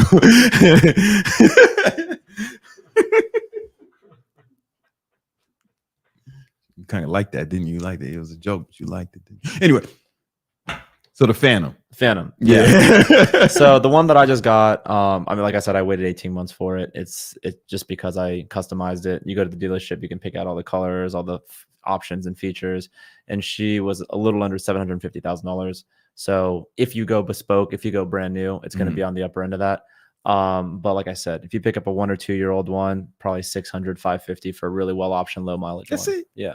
What is do they have a bulletproof option? That's a serious question. You can get them armored. I don't think Rolls-Royce does it directly from the factory, but we're in Miami. I mean, yeah, somebody you can do like there's different levels. There's I think level 1, which is like small arms and stuff. Like level 2, like 380 shit. Yeah. Level 4, you're stopping like 50 cal and 338. So you know how much it costs to level? I think it's like $75,000 to $100,000. That's it. Yeah, it's not that much. That's a good investment. Yeah, unless you don't drive that car that day, then you're fucked. Yeah. Yeah, the one day you didn't drive the bulletproof. I went to Guatemala with this girl and she picked us up or her driver picked us up in a level 4 completely bulletproof Explorer. I'm talking like upgraded brakes, suspension. The door was like legit that thick, like 5 inches thick. I was like, shit, like, do we need this? And she's like, yes, where we're going here. Yeah. What's the maintenance like on one of your Rolls Royces? Yeah. So like I said, you still get like a 4-year warranty and maintenance. So like, I think oil changes are included. I think if you're out of warranty on one, you're probably paying, I don't know, $1,200 to $1,500 for an oil change. I mean, it's synthetic oil. I mean, it takes a lot. It's a big car. It is also a V12. So it does take a lot of oil, but outside of that is, you know, it shouldn't be a consideration when you're getting 9 miles to the gallon from your 620 horsepower V12 monster. Man. That was a poverty thought. That was almost a poverty parade question. That's okay. Man, listen. Coach Bagucci, you know, hey, man, listen. Nothing's also more interesting than seeing your poverty parade is when they're in fully dripped out. Yo, I be seeing that shit. Going to 38C. That's crazy to me. I see that. I expect them to sit next to me, and then they keep walking. Then you look down there, and it's like a trail of tears all the way to the end of the boat. It's like he's still walking. They walk down. I'm like, damn, brother, we free, man. We's free. We's free. Like they had a little chain gang. Yo, what happened to the Guatemalan bulletproof girl, man? Oh, so she's from California, and the long distance thing didn't work out. Yeah. But her family was all down there, and I was like, all right, let's go check it. I've never been to the Guat, you know, so we had to go check it out. Yeah, I ain't never been there. Do not recommend it. Yeah. I mean, it's beautiful, but there was nothing much to do in the city that we were in. You grew up in North Carolina. I grew up in North Carolina. Petey Pablo. Yeah, exactly. Come on and stand up. Yeah. Like a helicopter, you know. And what was I know why I moved to Florida. Why'd you move to Florida? I've always wanted the weather, honestly. Yeah. I love the weather. I got into yachting about a year and a half ago. So having a place that has a ton of yacht support, being able to dock it without having to be at a marina, the food. I've been in North Carolina my entire life, so I had never lived in a big city. I grew up in Rio, but I moved out when I was 8 out of Brazil, Rio de Janeiro, Brazil. Oh, that's right. You Brazilian. I'm Brillian. Yeah. I didn't even know that, man. Yeah. I called you white in the beginning of this. That's all right. I mean, my mom's from Virginia, so I qualify. It depends on who's asking. If it's like if it's a loan officer, not Hispanic. You know, if it's getting into college, motherfucker, put me down as full Hispanic. Let me get some of that affirmative action that you've been getting for the last. Yo, man. I felt that shit. Yeah. I remember back before Ubers was out, and I wanted to get we had to get cabs sometimes. I'll be with my best friend, White Boy Bryan. That's his real name. It's not a racist name. And and like, yo, White Boy Bryan would get the cab. I would like stand way back. And then he thought I was fucking around, and then I was like, all right, I'm gonna try, then you try. Yo, all he did was this, and the cab came, like motherfuckers was racing to him. Oh yeah, I was doing this shit like I was yeah, they're not gonna pick you up. That's why on my Uber app there's no picture of me, and then luckily my name is Brandon and not Lamar Reyes. You know what I'm saying? But I would have put Brandon if my name was Lamar Larez or something, or my people have creative names. They do. Yeah, man. That they do not have a scarcity of. You see my Section 8 tenant list. We're creative people, man. You know what I'm saying? That you are. You know what I'm saying? We invented Here we go. Listen, enough about race. Enough about This is about balling, right? And balling's for all races. I think we have some super chats. You good on time? Oh yeah. All right, cool. Yeah, cool. we're fine. We have Alejandro. Ray Keto, I'm 19, dropped out, starting working 2 jobs, and was able to save $25K in 6 months. Hold on, let's stop there. Let's give this man a round of applause. Not for dropping out, but cool, right? You know, we are where we are, right? But you know, what I be telling you, some of you motherfuckers would be so broke. I just be like, yo, why don't you just work more? That's what I did when I was broke. And they doing it. Like, honestly, it's happening. Like, guys are getting multiple jobs and he's stacking up fucking bread. 25K in 6 months is awesome. That's that's amazing. At you 19. Can do that. Like, you goddamn can do teenager, yeah. right? And it probably wasn't no fucking. And he wasn't in the C-suite, right? That was like labor, probably. You know. Yeah. And I get 40-year-olds all day saying I got $200 to my name. I was like, how? Bro. You live in the United States. You're 40 years old. Yeah. Like, figure this shit out. You're making $1 million a year selling feet pictures. Come on, man. Come on, man. You know what I'm saying? Have you even tried selling feet? No, you're not even trying. But my man Alejandro, he's out here working. I'm sorry. You can finish the question, please. Sorry, I wanted to give a spotlight on this hero, man. He's the hero of his own story. Alejandro is looking to put money in some investments, but I've been too busy working to learn a skill. Would you advise to keep working or work less to learn a skill? Well, you got a bunch of money saved, right? And you're not gonna get rich doing what you're doing, right? So it might make sense to start investing some of that time in yourself, especially at that point, right? Definitely. Yeah, I think so, man. Listen, join the training on Monday. Links in the description. See if it's right for you, right? Maybe it is, maybe it's not, right? But maybe that might be a good option. You definitely not opposed to working hard.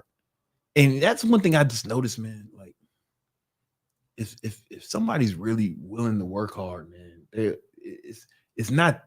There's not much they can do. Yeah, real shit. You know. What I'm saying? I mean, obviously you can work hard forever, which you don't want to do.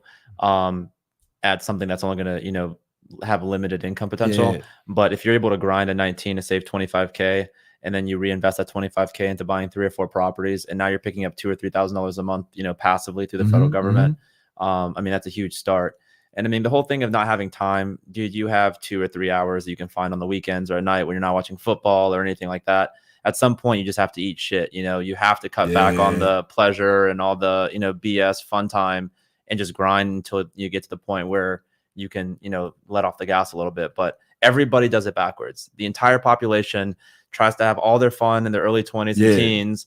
And then they wake up at 25 or 26 and they're like, fuck, I'm going to have to work this $50,000 a year job for the rest of my life. Oh no, my parents and my grandparents can afford houses, but I can't afford a house. They blame everyone but themselves for fucking around for the last 10 years. So yeah, I mean, you're in a huge spot. You've saved up more money than literally most of the adults that I talk to. The average American is a real stat. The average American has less than $1,000 in the bank account. Oh yeah, no, I completely believe that. Yeah. So being able to do that, and the fact that you're already trying to better yourself at 19, what I would do is just keep stacking the money, start investing some of it, leave some of it as a reserve just so you can sleep well at night. And don't stop grinding. Keep buying, keep working. Yeah. Because if you use that job and that active income to start building passive income, dude, by the time you can legally drink at 21, you'll have more passive income than all those jobs combined. Yeah. And then you can really focus on building that portfolio.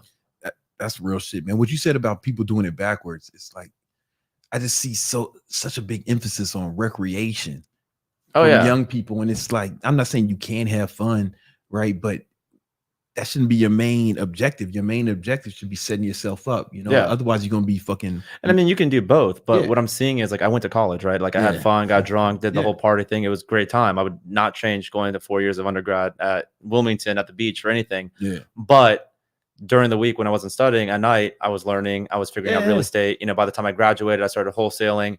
So it's just a really good balance, much more biased, 70% towards grinding and working and 30% towards, fun. Yeah. But most people do it the other percentage, 70 fun, 30% work. For sure, man. It's like, because what you don't want to be is my age and just have nothing to show for it but a bunch of funny stories. Exactly. You know what I'm saying? Like, because then you're just that guy that peaked in high school. That's like, oh, great. Okay.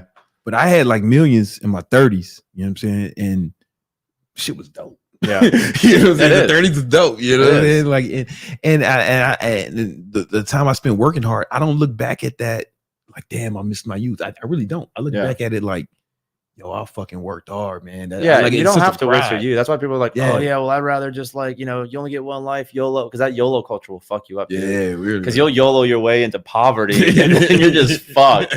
And then you look back and all you got is some, pictures of you drunk in Cabo. Yeah. And now you're like, stuck with kids and you can't make any decisions. Or and the chick probably gonna be, and the kids you got is you probably, you've been YOLOing, so you ain't saving no bread. So what kind of girl you gonna get? Right? Yeah. At best, someone else has done the same shit as you did. You ended up with a 5. Now you got ugly kids. Now you fucking up generations. Genetic pool fuck up. You fucking up the whole gene pool with your bullshit. Ain't nobody got time for that. Yeah, man. That's probably how you got here. Right? Your dad was YOLOing enjoying his youth. He's like, oh fuck, I'm broke. Only damn, all the bad bitches is fucking, they don't even notice me. She's a 5. You'll do. Yeah, she'll do it. Gotta have sex with someone. 9 months later, it's you. You know what I'm saying? And then we gotta break that cycle. We gotta introduce some beauty into your gene pool, man. Think about your kids. You really want ugly kids? Do it for the kids. Yeah, man. God forbid you have a girl and she's ugly. Man, life is rough out here for an ugly chick. Fucked. You know what, man? It's funny, man. Speak on it. People don't even notice ugly girls. Right? For example, I was talking to my girl and she was talking about, there's a lot, just offhand. She said, oh, there's a lot of beautiful women in Miami. I'm like, yeah, but the average bitch is still ugly. Well, yeah. And she was like, no way. The average chick. I was like, all right. So we was walking and I was like, all right.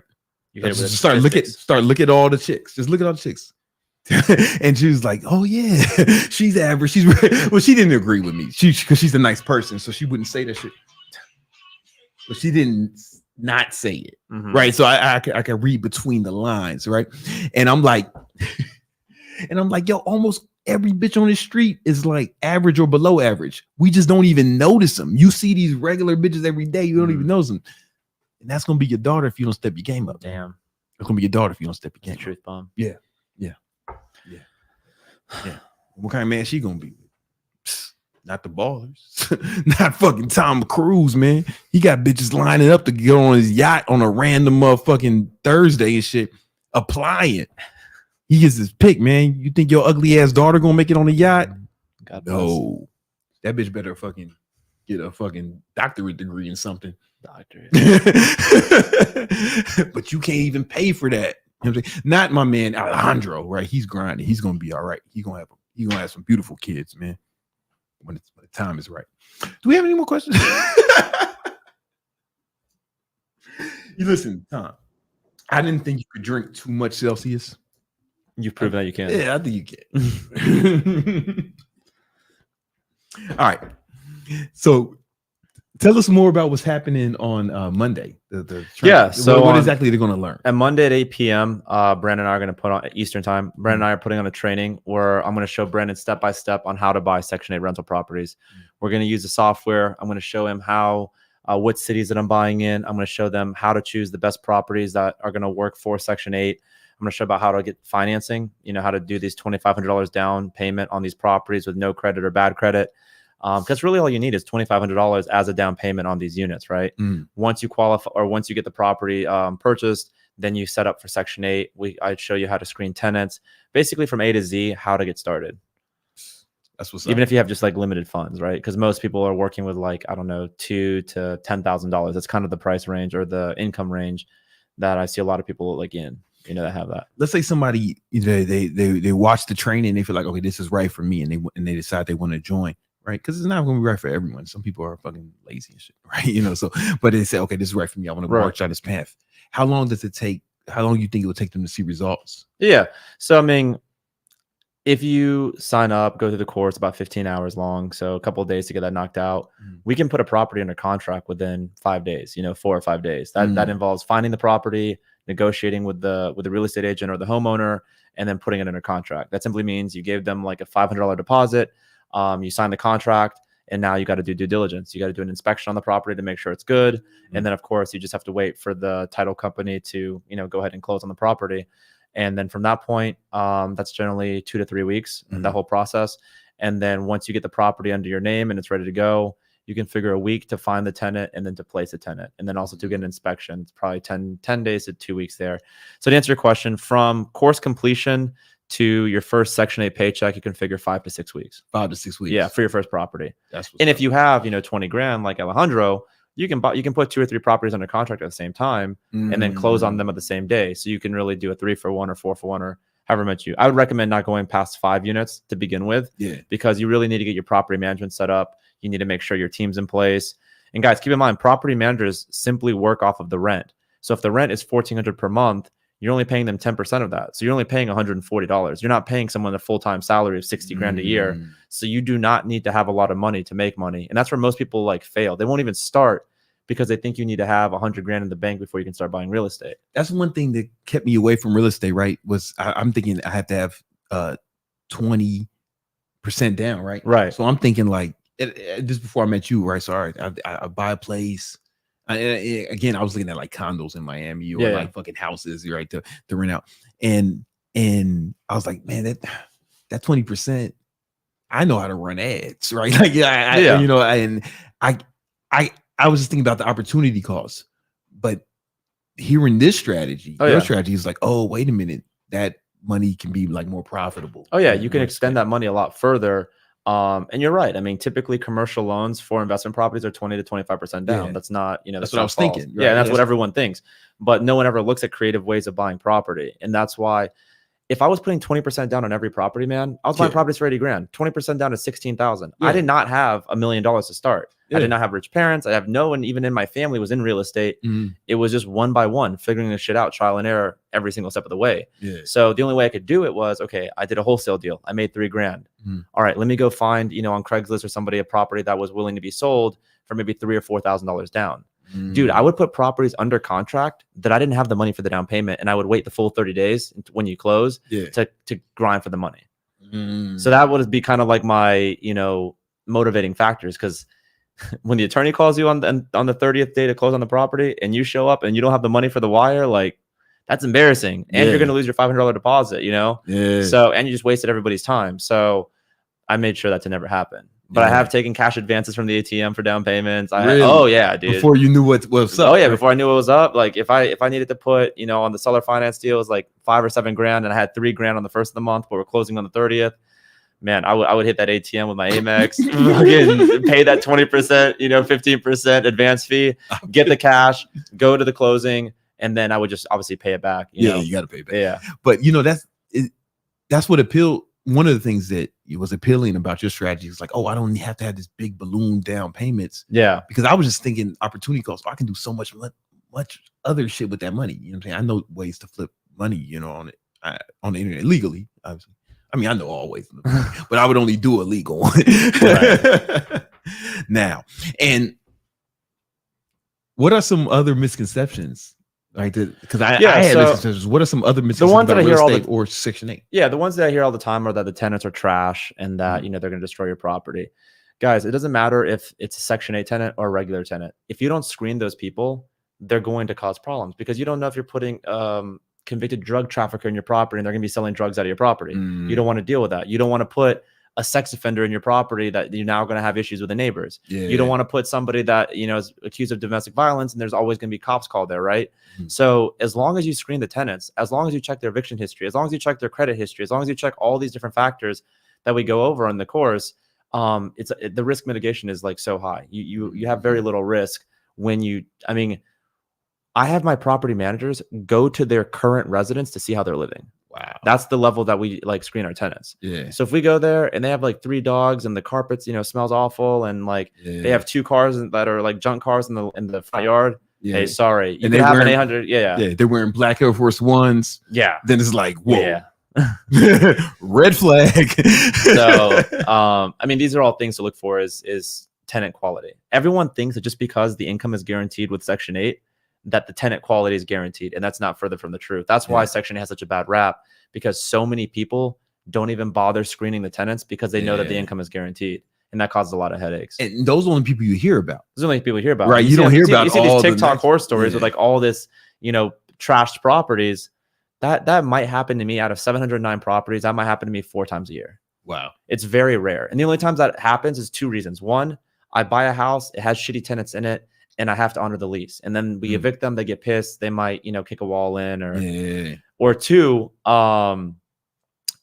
we inherit them, or we get a really good tenant, we find them, and then they get like a deadbeat boyfriend or girlfriend, and then we don't know that they're moved in, and they start causing problems, or they'll get the good tenant involved in like drugs or something, and then we end up hearing about it because like they OD or they got involved in a drive-by shooting or something like that. Yeah, man. Don't you hate when that happens? I hate that when that happens. That's the fucking Yeah, worst. windows are expensive, dude. Yeah. And when they blast, they'll blast the windows out. And you're paying now $400 or $500 for the window and the glass.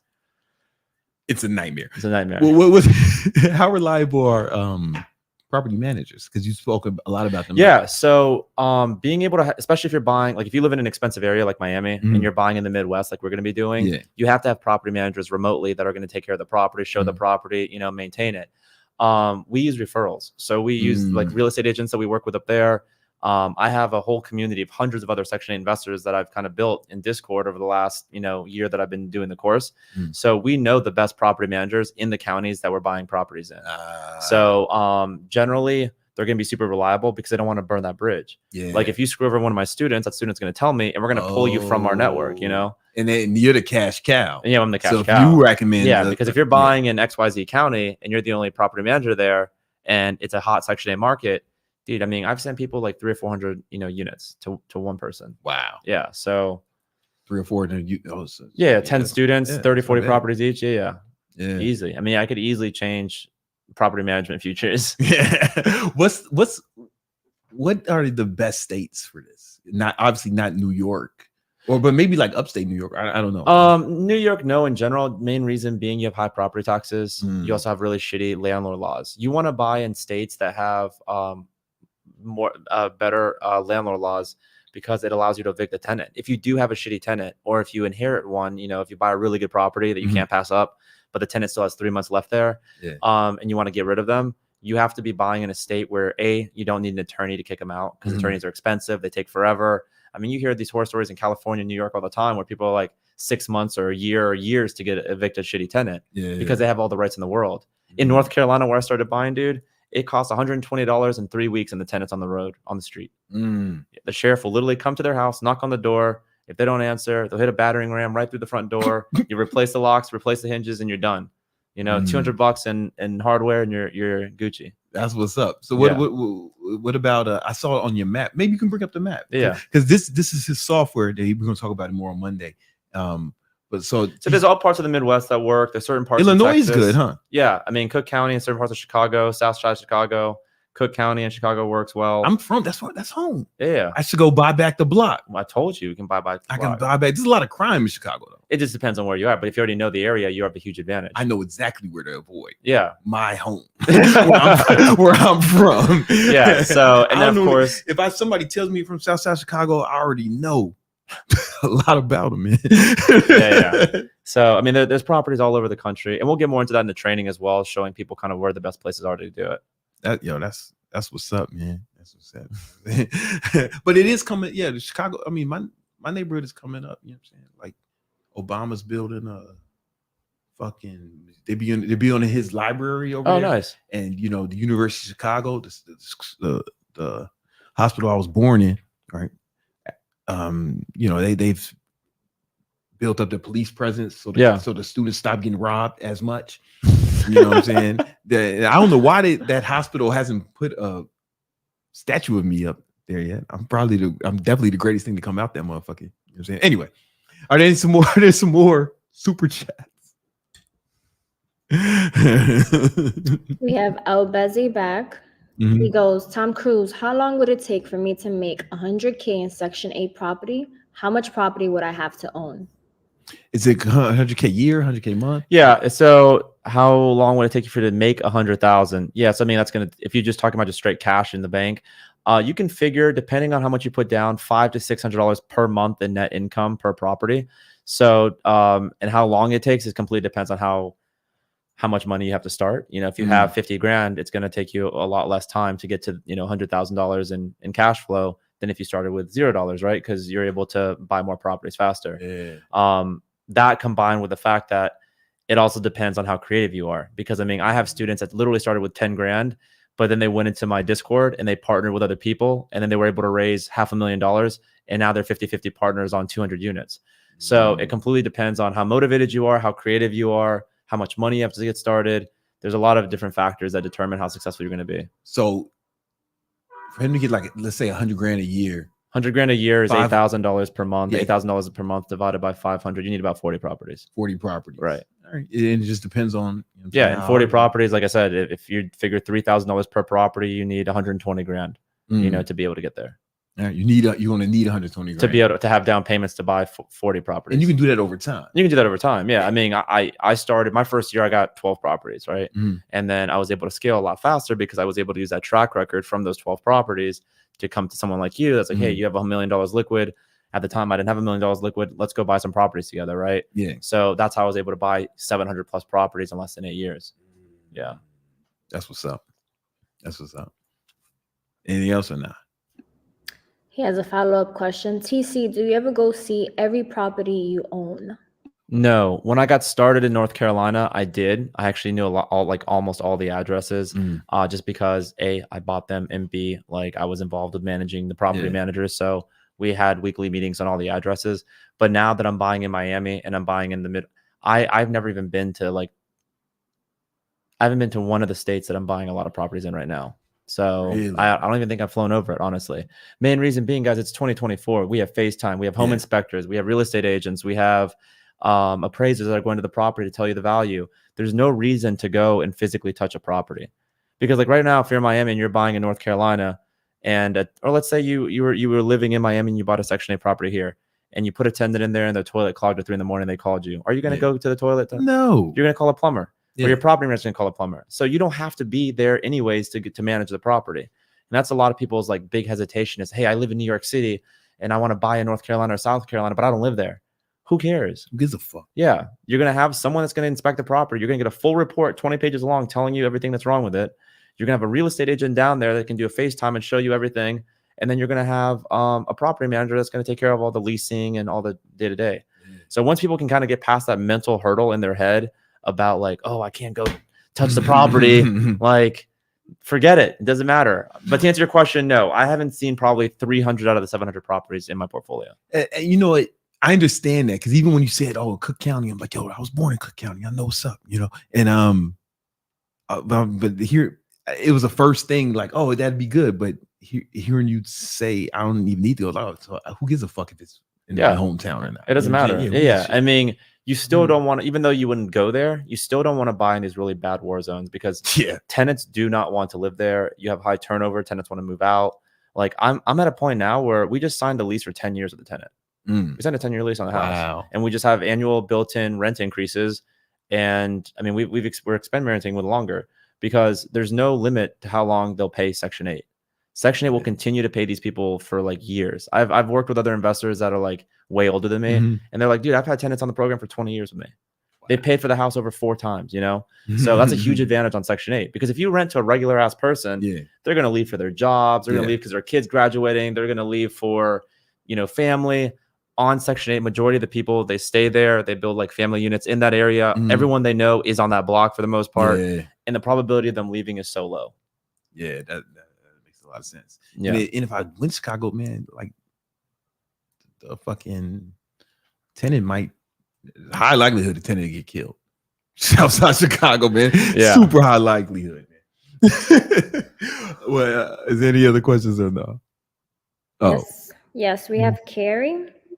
Joined the S8 course a couple weeks ago. Looking forward to the one-on-one with you, Tom. Do we go to our onboarding coach or you for specific actions? Could you also share the list of actionable items for first-time buyers that are clueless? Yeah, good question. Shout out to Carrie for Shout out joining to the Carrie. course. No, so the onboarding course specialist is just there just to help you get started, get access to the course, to get access to the software if you upgraded it. You'll be working with me directly one-on-one. The next step for you after you complete the course and you understand the strategy is go ahead and DM me in Discord. I'm generally available from like around 11 a.m. to 6 p.m. every day. If you want to do it at night, just let me know and I can be online at a different time. As far as the next actual actionable steps for your first-time buyers, is going to be identifying the best markets. So, and this is different for everybody because like if you live in New York and you want to buy in North Carolina and you have family there, you have a support system already in North Carolina, then we can start looking at properties there, right? Even though I might recommend South Carolina, we can still look at different options there. A lot of things that people are clueless to. Scaling too fast, that's a big issue because we have a lot of people that have a lot of money. Like I have people consistently coming to me and they're like, hey, I got $250,000, let's blow this out. I was like, dude, you're gonna get 20 properties very fast and then you're not gonna have any support systems, you're not gonna have any property management that knows what they're doing with Section 8. Like we gotta scale this a little bit slower. So don't make that mistake. Do not make the mistake of buying locally just because you live there. Like I said, you don't want to be buying and just forcing a property that's not going to cash flow. And I hear this all the time. Well, you know, if I can break even on it, I'd be happy. No, the fuck you won't. No. You won't sleep well. You know, the second something happens in the property and you're not making any money on it every month, the only time you'll ever make money is when you sell it in 20 years, and there's no fun in that. You want to make a minimum of $500 per month per property, where it gives you enough cushion for reserves. It gives you enough cushion to $6,000 or $7,000 per year minimum on cash flow is what you want to look for. I know you have property management. Yeah. Right. But they handle like the tenants and all the other shit. Yeah. Like, how do you keep track of all the shit with every property? Like, is it? Yeah. So I have my own property management software. It's called Cruise Control. What's it called again? Cruise Control. That's not bad. Yeah. So, and we'll be demoing that on the training Monday night. Link in the description. We actually have only a few spots remaining, so make sure you lock in. Okay.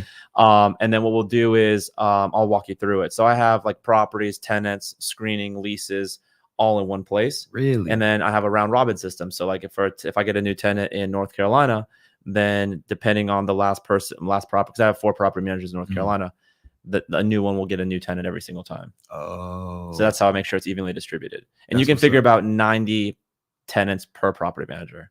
90 tenants. Yeah. If you get past that, you'll generally break them. Yeah. You don't want to break it. A broken property manager is the saddest thing you've ever seen. What was it like? There's a lot of crying. There's a lot of stress. There's a lot of asking for more money. Yeah. It's just something you don't want to do. Yeah, I feel you. Oh, are there more questions for Tom? Because we only got like 10 minutes left. We have Garen. I have 10 years experience, IT auditing, SaaS, Salesforce, etc. Right. And I'm also considering moving to tech sales. What do you know about the CRE tech market? As far as like commercial real estate tech market, I don't know anything about. Everything that I've ever done has been in residential. But if you're considering moving to tech sales, it's definitely a great idea. I have a lot of students that are in tech sales that make a boatload of money and they reinvest almost all of it into real estate.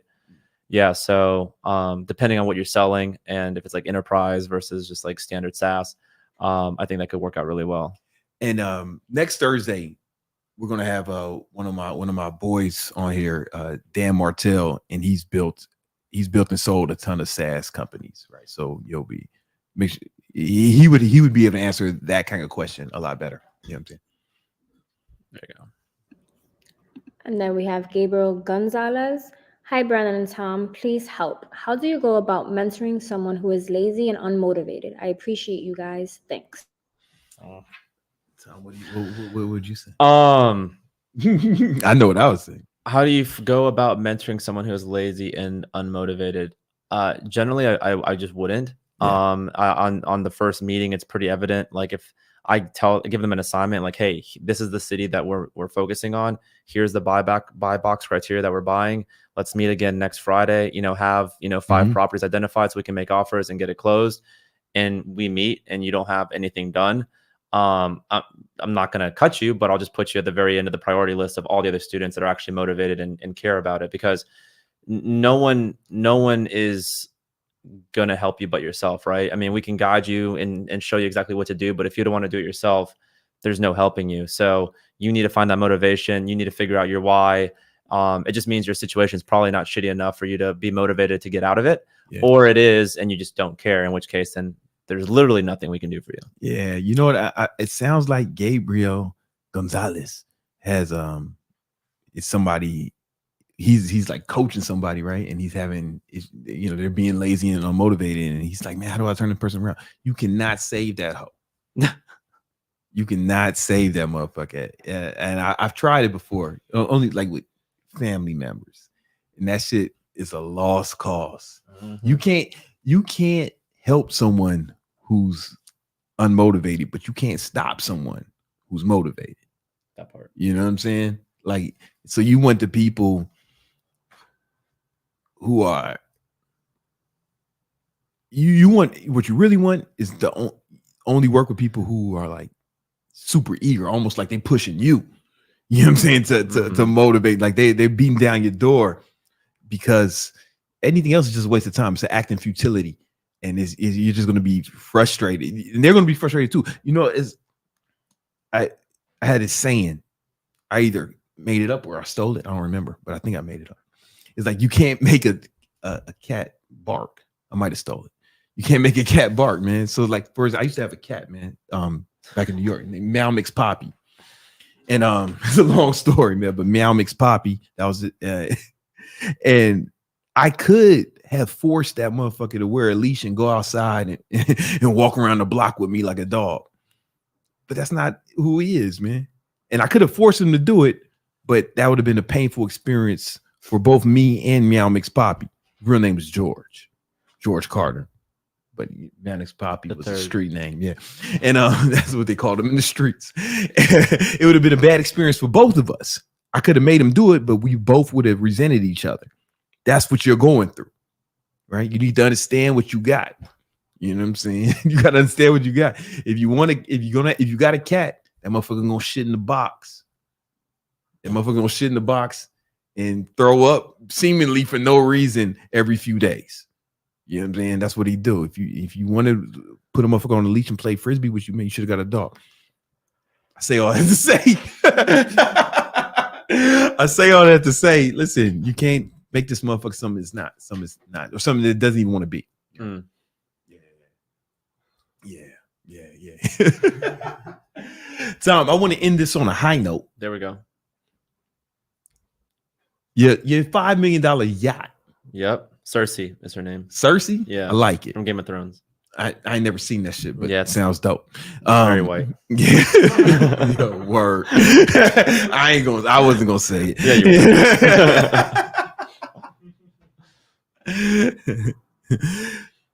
were. How much does that motherfucker cost you in maintenance a month? It just depends completely on how much we use her. I mean, right now her payment is around $22,000 a month, and then fuel we probably burn $12,000 a month. I have another $30,000 a month in crew costs because I have a full-time engineer, full-time captain, full-time deckhand. We get a stew like a server, you know, to bring out drinks and stuff if we have a lot of people on the boat. Insurance is probably $8,000 a month. My boat hangs about 10 feet into my neighbor's land, so we pay him $10,000 a month to allow us to have his water rights. Yeah. I mean, it's everything, man. Like we have 2 jet skis in the garage of the. I seen them. Yeah. The hinge or the winch that pulls the jet ski in and out of the water that broke the other day. That was $8,000 for one motorized winch. $8,000. If anything breaks, things are constantly breaking on it. It's just something that you have to go in knowing.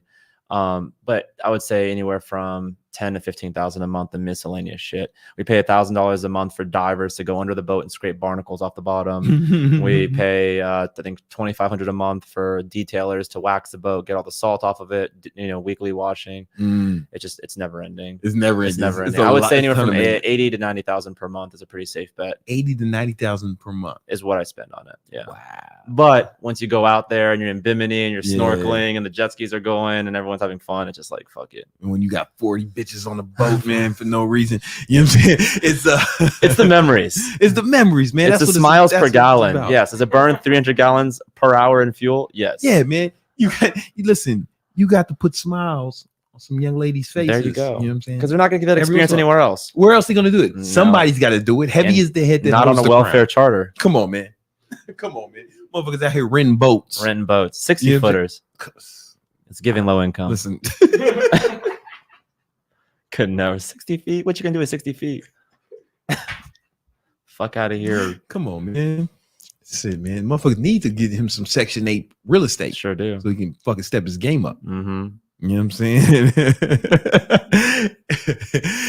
Yo, when you said full-time motherfuckers on the boat, do they live on that bitch? My deckhand lives on the boat full time. Oh, My captain shit. lives 10 minutes away. The engineer probably lives 20 minutes away.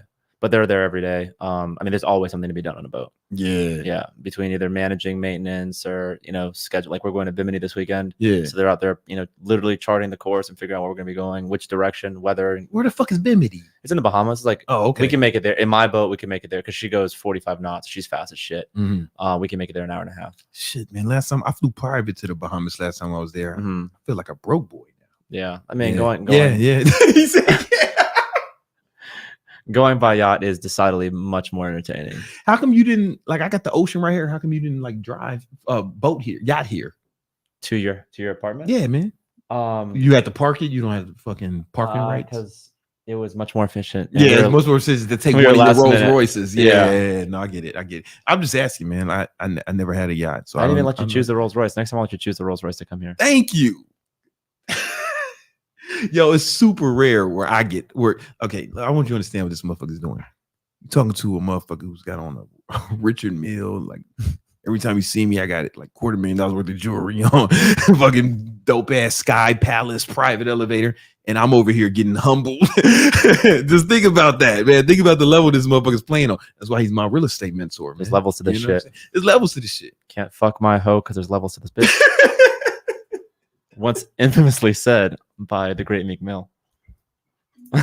This is a good place to end it, man. That's a good place to end it. Guys, make sure you sign if you want to be fucking balling like this motherfucker, or if you just want to take that journey into Section 8 real estate investing with me, right? Because Tom's gonna guide us. If you want to come on this journey with us, click that link in the description. We're doing that Monday night, Monday 8 night. p.m. Eastern time, and we will be on time because I will be managing that. Yeah, we're gonna be on time. We're gonna be on time for that, man. Because it's his thing. On my thing, you never know. I keep Just you guessing. fluctuations. I keep you guessing, man. Keep you on your toes. Listen, we do this podcast every Tuesdays and Thursday at 7 Eastern Standard Time. See y'all next week. Peace.